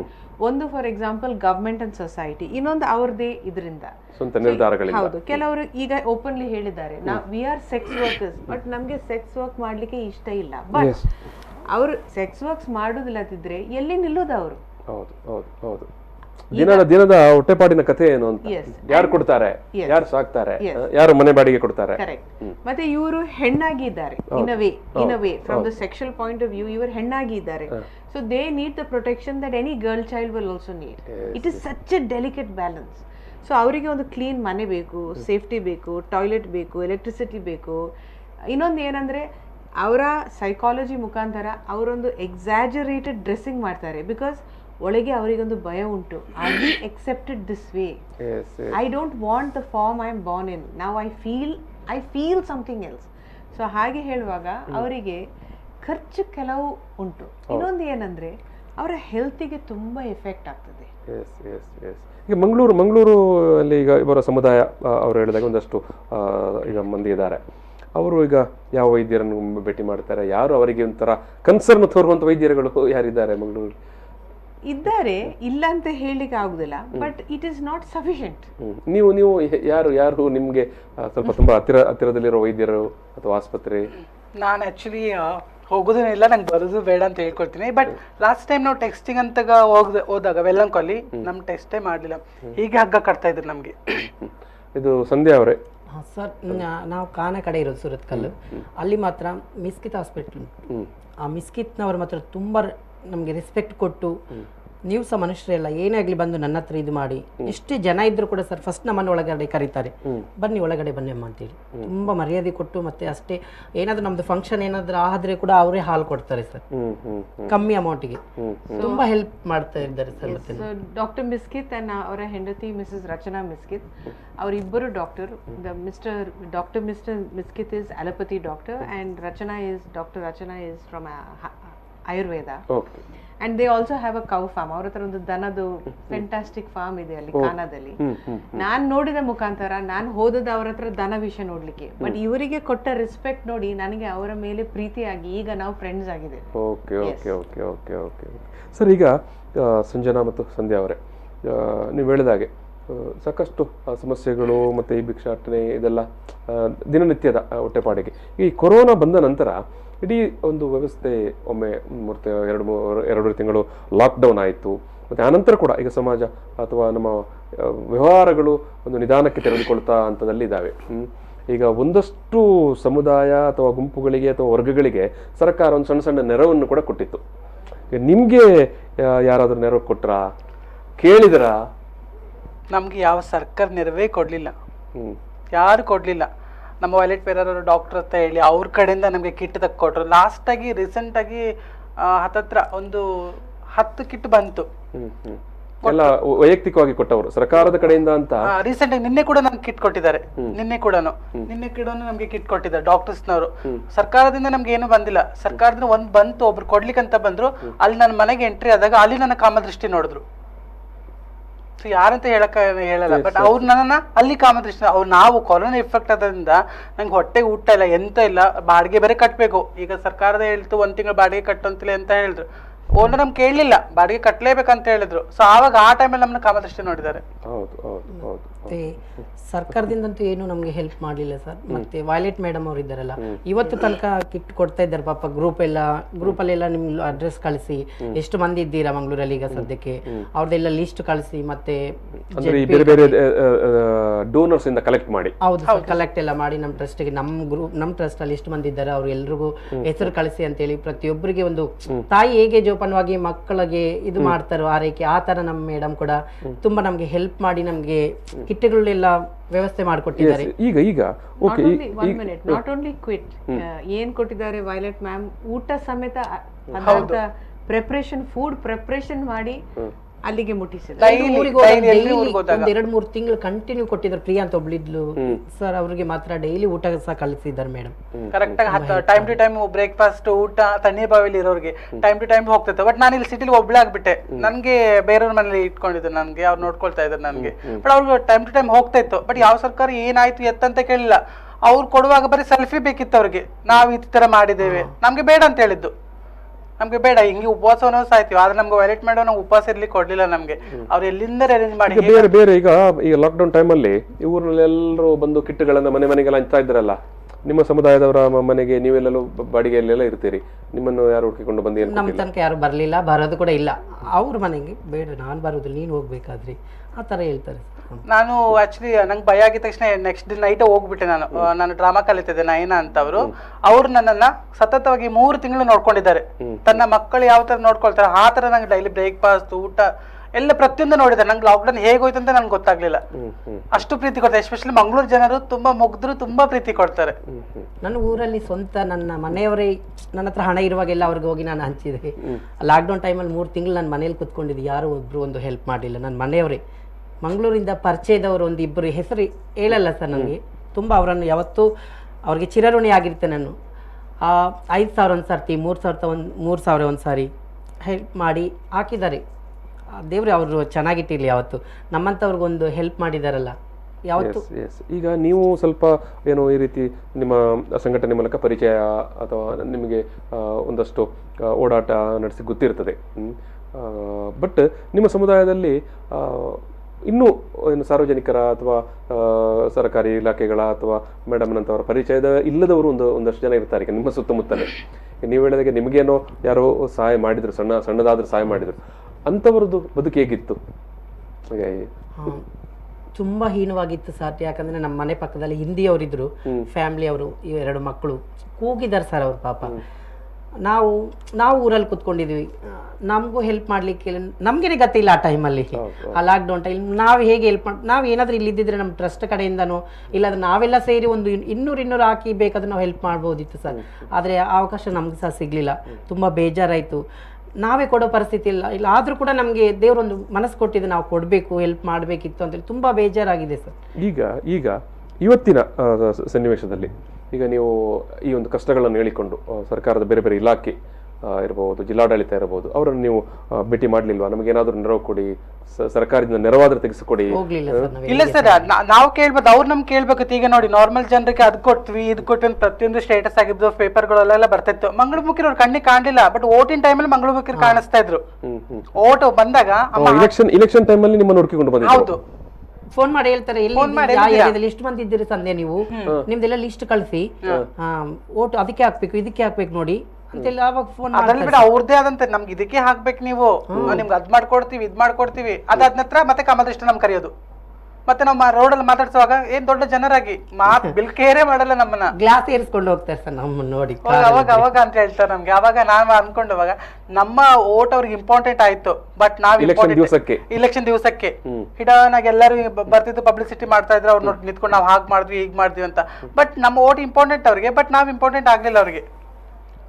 ಇದು ಮೇಡಮ್ ಸಬ್ರಿನಾ ಅವರೇ, ಸರ್ಕಾರ ಯಾವ ರೀತಿ ಇವರನ್ನು ನಡೆಸ್ಕೊಳ್ಬೇಕು, ಇವರ ಬದುಕಿಗೆ ಪರಿಹಾರ ಏನೆಲ್ಲ ಪರಿಹಾರಗಳನ್ನು ಕೊಡಬಹುದು? ಕೆಲವು ಮಂಗಳಮುಖಿಯವರಿಗೆ ಪರ್ಟಿಕ್ಯುಲರ್ಲಿ ಪರಿವರ್ತನಲ್ಲಿ ವೈಲೆಟ್ ಡಿಸೋಜ ಮುಖಾಂತರ ಮಾಡಿದ ಕೆಲಸ ವೋಟರ್ ಕಾರ್ಡ್ ಇದೆ ಅಲ್ಲ, ವೋಟರ್ ಐಡಿ ಅಂಡ್ ಇದು ಆಧಾರ್ ಕಾರ್ಡ್, ರೇಷನ್ ಕಾರ್ಡ್. ಮೊನ್ನೆ ನಾನು ರೇಷನ್ ಕಾರ್ಡ್ ಮಾಡಿಸಿದೆ, ಬಿಪಿಎಲ್ ಇದ್ದೀನಿ, ಎಪಿಎಲ್ ಮಾಡ್ತಿದ್ದಾರೆ. ನಾನು ಎಲ್ಲಿ ಹೋಗ್ಬೇಕು? ನಿಮ್ಮ BPL ಕಾರ್ಡ್ ಅನ್ನು APL ಮಾಡಿದ್ದಾರೆ. ಕೇಳಿದ್ರೆ ನೀವು ಮಾಡ್ಕೊಟ್ಟಿದ್ದಲ್ಲ ಇಲ್ಲೇ ಮಾಡಿದ್ದಲ್ವಾ, ಅಲ್ಲಿ ಹೋಗಿ DC ಆಫೀಸ್ಗೆ ಹೋಗ್ಬೇಕಂತೆ. ಮಾಡುವಾಗ ಈಸಿಯಾಗಿ ಮಾಡ್ಕೊಂಡ್ರು, APL ಮಾಡ್ಬಿಟ್ರು. BPL ಇರೋದನ್ನ APL ಮಾಡ್ಕೊಟ್ಟವ್ರೆ. ನಾವೆಲ್ಲ ಹೋಗ್ಬೇಕು, ನಾವೇನು ದುಡಿತಾ ಇದ್ವಾ ಏನಿಲ್ಲ, ಅದೇ ಒಂದು ನೆರವಾಗಿತ್ತು. ನಮ್ದು ಪಿಂಚಣಿನೂ ಬಂದ್ ಮಾಡಿದ್ದಾರೆ. ಪಿಂಚಣಿ ಒಂದು 600 ರೂಪಾಯಿ ಬರ್ತಾ ಇತ್ತು, ಅಟ್ಲೀಸ್ಟ್ ಅದಾರ ಒಂದು ಪಾಕೆಟ್ ಆಗ್ತಿತ್ತು. ಈಗ ಅಂದ್ರೆ ಎಷ್ಟು ಮಂದಿಗೆ ಅದು ಆ ಪಿಂಚಣಿ ಬರ್ತಾ ಇತ್ತು? ಸೊ ಪರಿವರ್ತನೆ ಇದ್ದವ್ರಿಗೆ ಎಲ್ರಿಗೂ ಬರ್ತಾ ಇತ್ತು, ಪ್ರತಿಯೊಬ್ಬರಿಗೂ ಬರ್ತಾ ಇತ್ತು. ಸರ್ಕಾರದಿಂದ ನೇರ ಬರ್ತಾ ಇತ್ತು. ತಿಂಗಳಿಗೆ ಎಷ್ಟು ಬರ್ತಾ ಇತ್ತು? 600 ರೂಪಾಯಿ. 600 ರೂಪಾಯಿ ಬರ್ತಾ ಇತ್ತು. ಓಕೆ. ಈಗ ಅದು ಬಂದಾಗಿ ಸಮಯ ಆಯ್ತು. ಆಯ್ತು, ನನಗೆ ಹತ್ತತ್ರಿಗೆ ಒನ್ ಇಯರ್ ಆಯ್ತು ಹತ್ತತ್ರ. ಹೋದ ವರ್ಷ ನಾನು ಊರಲ್ಲಿ ತೆಗೆದಿದ್ದೆ, ನಾನು ದಾಂಡೇಲಿಯಲ್ಲಿ. ಇಲ್ಲಿವರೆಗೂ ಆಗ್ಲಿಲ್ಲ. ದಸರಾ ವರ್ಷಕ್ಕೊಂದ್ಸರಿ ಊರಿಗೆ ಹೋಗೋದು ನಾನು, ಅವಾಗ ತೆಗೆದಿದ್ದು ನಾನು. ಪಿಂಚಣಿ ಬರ್ಲೇ ಇಲ್ಲ. ಕೊಡ್ತಾ ಇದ್ದಂತ ಸಣ್ಣ ಕೊಡುಗೆ ನಿಲ್ಲಿಸ್ಬಿಟ್ಟಿದ್ದಾರೆ, ಬಂದ್ ಮಾಡಿದ್ರು. ಅದು ಕೂಡ ಬಂದ್ ಮಾಡಿದ್ರು. ಹಾಗೆ ನಮ್ಗೆ ಪ್ರತಿಯೊಂದು ಆಗಿದೆ. ನಮ್ಗೆ ಪಾಸ್ಪೋರ್ಟ್ ಕೂಡ ವಾಲೆಟ್ ಮೇಡಮ್ ಅವರು ತುಂಬಾ ಕಷ್ಟಪಟ್ಟು ಪಾಸ್ಪೋರ್ಟ್ ಮಾಡ್ಕೊಟ್ಟಿದ್ದು ನನ್ಗೆ. ಯಾಕಂದ್ರೆ ಆಗ್ತಾ ಇಲ್ಲ ಆಗಿತ್ತು. ಯಾಕಂದ್ರೆ ಒಂದು ಜೆಂಡರ್ ಇಶ್ಯೂಸ್ ಬಂದಾಗ 5 ಸಾರಿ ಓಡಾಡಿಸಿದ್ದಾರೆ ನನಗೆ, ಬೆಂಗಳೂರು ಟು ಮಂಗಳೂರು. ಆ ಹೆಣ ಸುಡೋ ಜಾಗದಲ್ಲಿ ಕೂರಿಸಿದ್ದಾರೆ ನನ್ನ.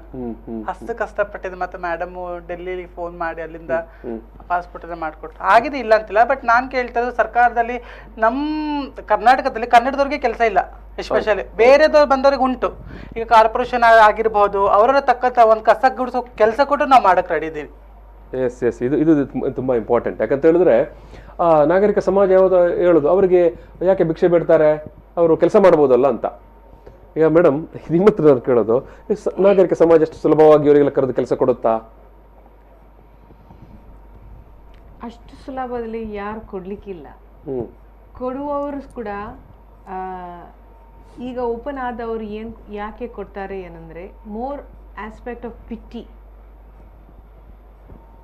ಬಟ್ ಅವರಿಗೆ ಬೇಕಿದ್ದದ್ದು ಏನು, ಎಂಪತಿ. ಅವರನ್ನು for example to make them strong, to make them capable.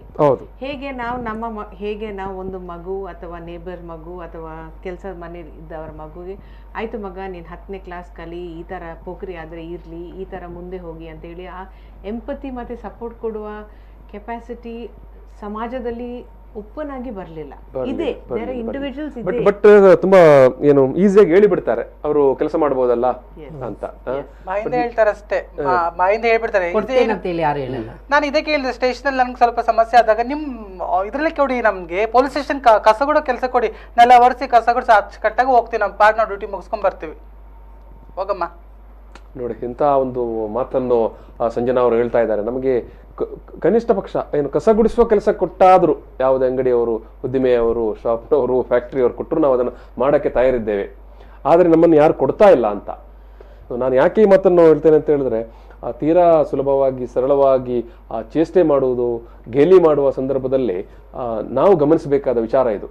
ಯಾಕಂತ ಹೇಳಿದ್ರೆ, ಒಂದು ವೇಳೆ ಯಾರಾದ್ರೊಬ್ಬರಿಗೆ ಅವ್ರಿಗೆ ಕೆಲಸಗಳನ್ನು ಕೊಟ್ಟಿದ್ದಾರೆ, ಉದ್ಯೋಗ, ಅವ್ರು ಹೇಳಿದ ಹಾಗೇನೆ ಸಣ್ಣ ಪುಟ್ಟ ಮನೆ ಕೆಲಸ ಇರ್ಬೋದು, ಕಸ ಗುಡಿಸೋ ಕೆಲಸ ಕೊಟ್ಟಿದ್ರು ಸಾಕಿತ್ತು, ಅವರು ಅವರ ಮಟ್ಟಿಗೆ ಒಂದು ಸ್ವಾವಲಂಬಿಗಳಾಗಿ ಇರ್ತಾ ಇದ್ರು.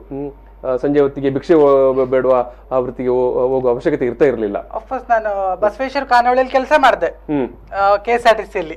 ನಾನು ಫ್ಯಾಷನ್ ಶೋಲಿ ವಿನ್ ಆಗಿದ ತಕ್ಷಣ ಕೆಲಸ ಸಿಕ್ತು, ಚೆನ್ನಾಗಿ ನಡೀತಾ, ತುಂಬಾ ಕಸ್ಟಮರ್ ಬರ್ತಾ ಇದ್ರು, ತುಂಬಾ ಖುಷಿ ಇತ್ತು. ಅಂದ್ರೆ ಫಸ್ಟ್ ಒಂದು ವ್ಯಕ್ತಿನ ನೋಡ್ತಾ ಇದ್ದಾರೆ, KSRTC ಅವರು ಬಸ್ ಡ್ರೈವರ್ ಆಗಿರ್ಬೋದು, ಸೊಸೈಟಿ ಆಗಿರ್ಬೋದು, ಒಂದು ಒಳ್ಳೆ ಕೆಲಸ ಮಾಡಿದ. ಬೆಂಗಳೂರು ಕಡೆಯಿಂದ ನಂಗೆ ಒಂದು ಒಳ್ಳೆ ಮೆಸೇಜ್ ಆಗ್ತಾ ಇದ್ರು, ಒಂದು ಚೀಟಿಲಿ ಬರ್ದು ತುಂಬಾ ಒಳ್ಳೆ ಅಪ್ರಿಷಿಯೇಟ್ ಅಂತ ಹೇಳ್ತಾ ಇದ್ರು. ಅಲ್ಲಿ ಬಂದಿದ್ದು ತಾರತಮ್ಯ ಆಗಿದ್ದು ಎಂತಂದ್ರೆ, ನಮ್ಮ ಓನರ್ ವೈಫ್ ಇದಾರಲ್ಲ, ಅಲ್ಲಿಂದ ತಾರತಮ್ಯ ಆಯ್ತು. ಅವ್ರು ಮಗಳ ತರ ಪ್ರೀತಿ ಮಾಡ್ತಾ ಇದ್ರು, ನಂಗೆ ಡೈಲಿ ಗಾಡಿ ಕೊಡ್ತಾ ಇದ್ರು, ಡೈಲಿ ಖರ್ಚಿಗೆ 500 ಕೊಡ್ತಾ ಇದ್ರು, ಪ್ರತಿಯೊಂದು ಬಟ್ಟೆ ಮಕ್ಕಳಿಗೆ ಯಾವ ತರ ನೋಡಿದ್ರು ಆ ತರ ನಂಗೆ ಮಾಡ್ತಾ ಇದ್ರು. ಬಟ್ ಅವರು ನನ್ನಲ್ಲಿ ತಾರತಮ್ಯ ಇಟ್ರು, ನಿಮ್ಗೆ ಅವಳಿಗೇನೋ ಸಂಬಂಧ ಇದೆ ಅಂತ. ನೋಡಿ ಇಂಥೆಲ್ಲ ಸಮಸ್ಯೆಗಳು ಎದುರಾಗತ್ತೆ. ಈಗ ಇದು ಏನೋ ಮುಂದೆ ಬದುಕು ಮುಂದೆ ಕೂಡ ಇರ್ತದೆ ನೋಡಿ. ಸಮಸ್ಯೆ ಸಮಸ್ಯೆ ಎಲ್ಲ, ನೀವು ಸಾಕಷ್ಟು ಸಮಸ್ಯೆಗಳನ್ನು ದಾಟಿಕೊಂಡು ಬಂದಿದ್ದೀರಿ. ಸರ್ಕಾರ ಏನು ಮಾಡಬೇಕು, ಜನ ಏನು ಮಾಡಬೇಕು ಅಂತ. ಈಗ ಉದ್ಯೋಗ ಉದ್ಯೋಗ ಕರೆದುಕೊಡ್ಬೇಕಂತ ನೀವು ಕೇಳ್ತೀರಿ, ಬಟ್ ನೀವು ಹೇಳಿದಾಗೆ ಅಥವಾ ಮೇಡಮ್ ಹೇಳಿದಾಗೆ ಅಷ್ಟು ಸುಲಭವಾಗಿ ಯಾರು ಕೊಡೋದಿಲ್ಲ. ನೀವು ನಾಗರಿಕ ಸಮಾಜದಿಂದ ನಿರೀಕ್ಷೆ ಮಾಡುವಂತ, ನೀವ್ ಹೇಳ ಪ್ರಕಾರ ಸೊಸೈಟಿ ಕೊಡಲ್ಲ ಒಪ್ಕೊಳ್ತೀನಿ, ಬಟ್ ಗೌರ್ಮೆಂಟ್ ಕೈಯಲ್ಲಿ ಉಂಟಲ್ಲ, ಒಂದು ಮಂಗಳಮುಖಿ ಅಂತ ಪಟ್ಟ ಅವರೇ ಕಟ್ಟಿರೋದು, ನಾವು ಕಟ್ಸ್ಕೊಂಡಿಲ್ಲ. ಯಾಕೆ ನಾರ್ಮಲ್ ಒಂದು ಹುಡುಗಿ ಅಂತ ಕದ್ದು ಕಟ್ಸ್ಕೊತಾ ಇದ್ದೇನೆ. ಕಳೆದ ಸರ್ಕಾರದ ಅವಧಿಯಲ್ಲಿ ಮಕ್ಕಳ ಮತ್ತು ಕಲ್ಯಾಣ ಇಲಾಖೆ ಸಚಿವರಾಗಿದ್ದಾಗ ಡಾಕ್ಟರ್ ಜಯಮಾಲ ಅವರು ಸಚಿವರಾಗಿದ್ದಾಗ ಅವರ ಕಚೇರಿಯಲ್ಲಿ ಒಬ್ಬರು ಮಂಗಳಮುಖಿಯನ್ನು ಕೆಲಸಕ್ಕೆ ಕ್ಲರ್ಕ್ ಅಂತ ಇಟ್ಕೊಂಡಿದ್ರು. ಒಂದು ಆದರ್ಶವನ್ನು ಪರಿಪಾಲನೆ ಮಾಡಿದ್ರು. ಬಟ್ ತುಂಬಾ ಜನ ಅದನ್ನು ಫಾಲೋ ಮಾಡಲಿಲ್ಲ. ಬಹುಶಃ ಅದು ಒಂದು ಒಳ್ಳೆಯ ಒಂದು ಮೂವ್ ಆಗಿತ್ತು ನೀವು ಹೇಳಿದಾಗ. ಯಾಕಂದ್ರೆ ಸರ್ಕಾರ ಮನಸ್ಸು ಮಾಡಿದ್ರೆ ಕೊಡ್ಬೋದು. ಯಾಕಂದ್ರೆ ಇವಾಗ ಅದರಲ್ಲಿ ನಾನು ನನ್ನ ಎಜುಕೇಶನ್ 10 ಮಾಡಿದ್ದೇನೆ, ಆಮೇಲೆ ನಾನು SC/ST ನನ್ನ ಇದ್ರ ಜಾತಿ ಮೂಲಕ ನಾನು ಕೊಡ್ಬೋದಲ್ಲ. ನನಗೆ ಕಾರ್ಪೊರೇಷನ್ ಎಷ್ಟು ಖಾಲಿ ಉಂಟು. ಕೆಲವರು ಎಷ್ಟೋ ಜನ ಹಂಗ್ ನೋಡ್ತಾ ಇದ್ರೆ ಕೆಲ್ಸಕ್ಕೆ ಹೋಗೋದೇ ಇದ್ದವ್ರು ಎಷ್ಟೋ ಜನ ಇದ್ದಾರೆ. ಅದರಲ್ಲಿ ತಿಂಗಳ ಪೇಮೆಂಟ್ ತಗೊಳ್ತಾ ಇದ್ದಾರೆ. ಕೋರ್ಟಲ್ಲಿ ಪಿಯೂನ್ ಕೆಲಸ ಕೊಡ್ಬೋದಲ್ಲ ನಮ್ಗೆ. ಹೌದು, ಖಂಡಿತ. ಗೌರ್ಮೆಂಟ್ ಹಾಸ್ಪಿಟಲ್ ಒಂದು ಪಿಯೂನ್ ಕೆಲಸ ಕೊಡ್ಬೋದಲ್ಲ.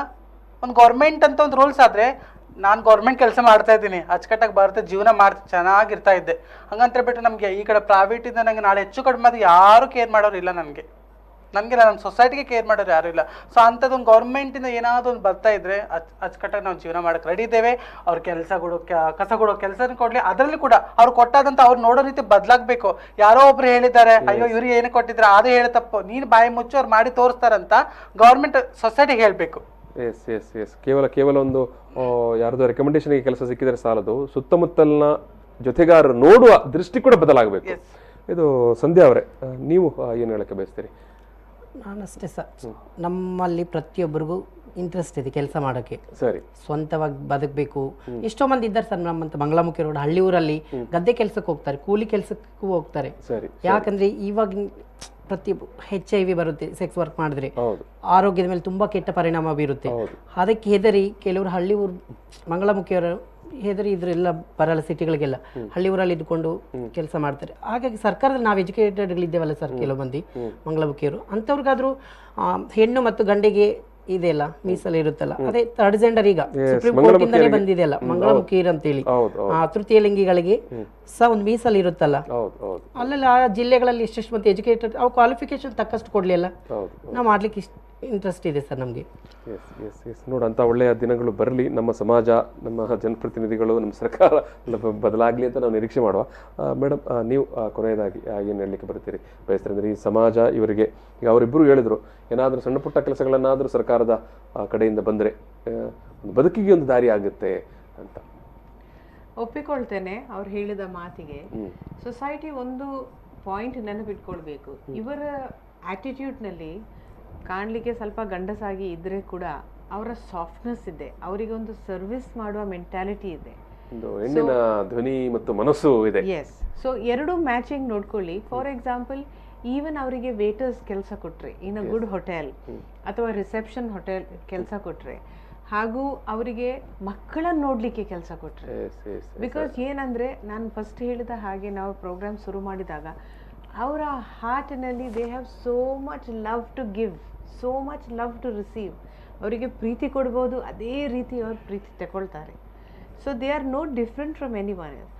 ಎಲ್ಲ ಸೆಕ್ಷನ್ನಲ್ಲಿ ಮ್ಯಾನ್ ಆಗಲಿ, ವುಮನ್ ಆಗಲಿ, ಟ್ರಾನ್ಸ್ಜೆಂಡರ್ ಆಗಲಿ, ಬೇರೆ ಸ್ವಲ್ಪ ಐಸೋಲೇಟೆಡ್ ಐಟಮ್ಸ್ ಇರ್ತದೆ, criminals, narcotics, what ever.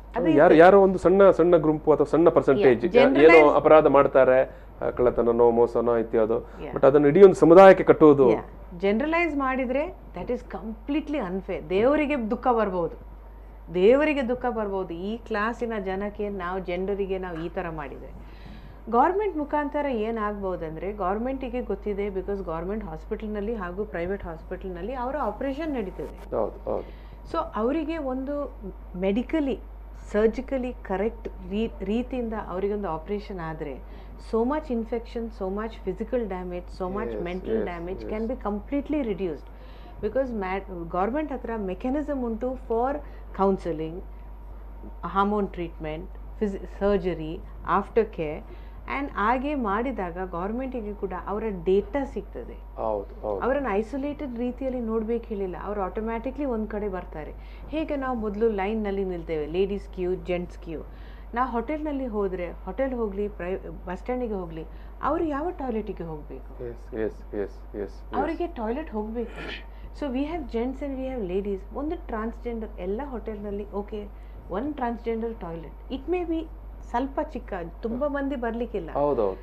So ಆ ಕೆಲವು ಪಾಯಿಂಟ್ಸ್ ಪ್ಲಸ್ ಅವರ YONO as A citizen of India ನಮಗೆ ಆಧಾರ್ ಕಾರ್ಡಿನ ಹಕ್ಕಿದೆ, ವೋಟರ್ ಕಾರ್ಡಿನ ಹಕ್ಕಿದೆ, ರೇಷನ್ ಕಾರ್ಡಿನ ಹಕ್ಕಿದೆ, ಓಕೆ ಗಿವ್ ದೆಮ್ ಅವರಿಗೆ ಟ್ರಾನ್ಸ್ಜೆಂಡರ್ ಕಾರ್ಡ್ ಮಾಡುವ ರೀತಿಯಲ್ಲಿ ಎಲ್ಲ ಹಾಸ್ಪಿಟಲ್ನಲ್ಲಿ ಮಾಡ್ಲಿಕ್ಕೆ ಆಗೋದಿಲ್ಲ ಆದರೆ 365 ಡೇಸ್ ಅದನ್ನು ಓಪನ್ ಮಾಡಲಿ ಆ ಯೂನಿಟ್ ಓಪನ್ ಆಗಿ ಇಡ್ಲಿಕ್ಕೆ ಆಗೋದಿಲ್ಲ ಆದರೆ okay you keep open for say 5 times a year or 4 times a year for 1 ವಾರಕ್ಕೆ.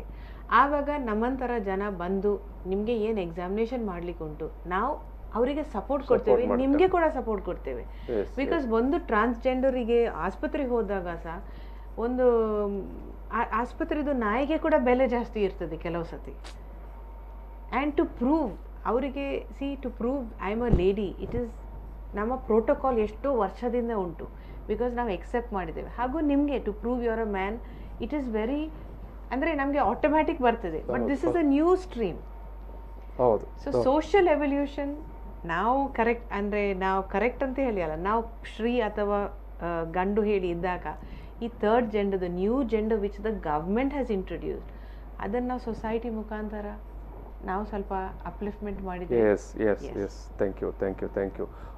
ಈ ಒಂದು ಸಂವಾದ ಕಾರ್ಯಕ್ರಮದಲ್ಲಿ ಭಾಗವಹಿಸಿ ನಿಮ್ಮ ಅನುಭವಗಳನ್ನು, ಬದುಕನ್ನು, ನಿರೀಕ್ಷೆಯನ್ನು ನಮ್ಮ ಜೊತೆಗೆ ಹಂಚಿಕೊಂಡದಕ್ಕಾಗಿ ನಾನು ಸಂಜನಾ ಅವರಿಗೆ ಪ್ರೀತಿಯಿಂದ ಒಂದು ಈ ಸಂದರ್ಭದಲ್ಲಿ ಕೃತಜ್ಞತೆಯನ್ನು ನೀಡಲಿಕ್ಕೆ ಬಯಸ್ತೇನೆ. ಅದೇ ರೀತಿಯಾಗಿ ಒಂದು ನಾಗರಿಕ ಸಮಾಜದ ಪರವಾಗಿ ಇರುವಂಥ ಈ ಒಂದು ಮಂಗಳಮುಖಿ ಸಮುದಾಯದ ಬಗ್ಗೆ ಇರುವಂಥ ಕಾಳಜಿ ಮತ್ತು ಅದು ಯಾವ ರೀತಿ ಇರಬೇಕು ಅನ್ನೋ ಬಗ್ಗೆ ತುಂಬ ಆತ್ಮೀಯವಾಗಿ ಹೃದಯಪೂರ್ವಕವಾಗಿ ಹೇಳಿದ್ದೀರಿ ಸಬ್ರಿನಾ ಮೇಡಮ್. ನಿಮಗೆ ಕೂಡ ನಾನು ಪ್ರೀತಿಯಿಂದ ಧನ್ಯವಾದವನ್ನು ಸಲ್ಲಿಸ್ತೇನೆ. ವೀಕ್ಷಕರೇ, ಇಷ್ಟು ಹೊತ್ತು ಈ ಒಂದು ಮಂಗಳಮುಖಿ ಸಮುದಾಯದವರು ಅಥವಾ ಥರ್ಡ್ ಜೆಂಡರ್ಸ್ ತಮ್ಮ ಬದುಕಿನ ಕಷ್ಟ, ನಷ್ಟ, ನೋವು, ದುಃಖ, ದುಮ್ಮಾನಗಳನ್ನು ಹೇಳಿಕೊಂಡಿದ್ದಾರೆ.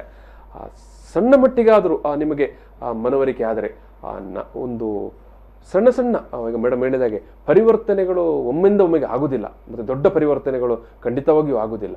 ಆದರೆ ಅವರು ಕೂಡ ನಿರೀಕ್ಷೆ ಮಾಡೋದು ನಮಗೆ ನೆರವು ಸರ್ಕಾರ ಕೊಡುವುದಾದರೆ ಕೊಡಲಿ, ನಾಗರಿಕ ಸಮಾಜದಿಂದ ನಾವು ಒಂದು ಒಳ್ಳೆಯ ಸಾಂತ್ವನ, ಒಳ್ಳೆಯ ಮಾತು, ಒಳ್ಳೆಯ ಪ್ರೀತಿ, ಒಳ್ಳೆಯ ವಿಶ್ವಾಸವನ್ನು ಬಯಸ್ತೇವೆ ಅಂತ ನೀವು ಇಷ್ಟು ಹೊತ್ತು ಅವ್ರು ಮಾತಾಡಿದ್ದನ್ನು ನೋಡಿದ್ದೀರಿ.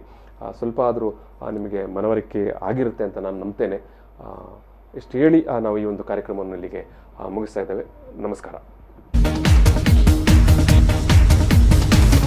ಪ್ರಚಲಿತ ಈ ಕಾರ್ಯಕ್ರಮದ ಪ್ರಾಯೋಜಕರು ರೋಹನ್ ಕಾರ್ಪೊರೇಷನ್, ಸಹ ಪ್ರಾಯೋಜಕರು father Muller's charitable trust, SDM college Ujire, VK furniture and electronics.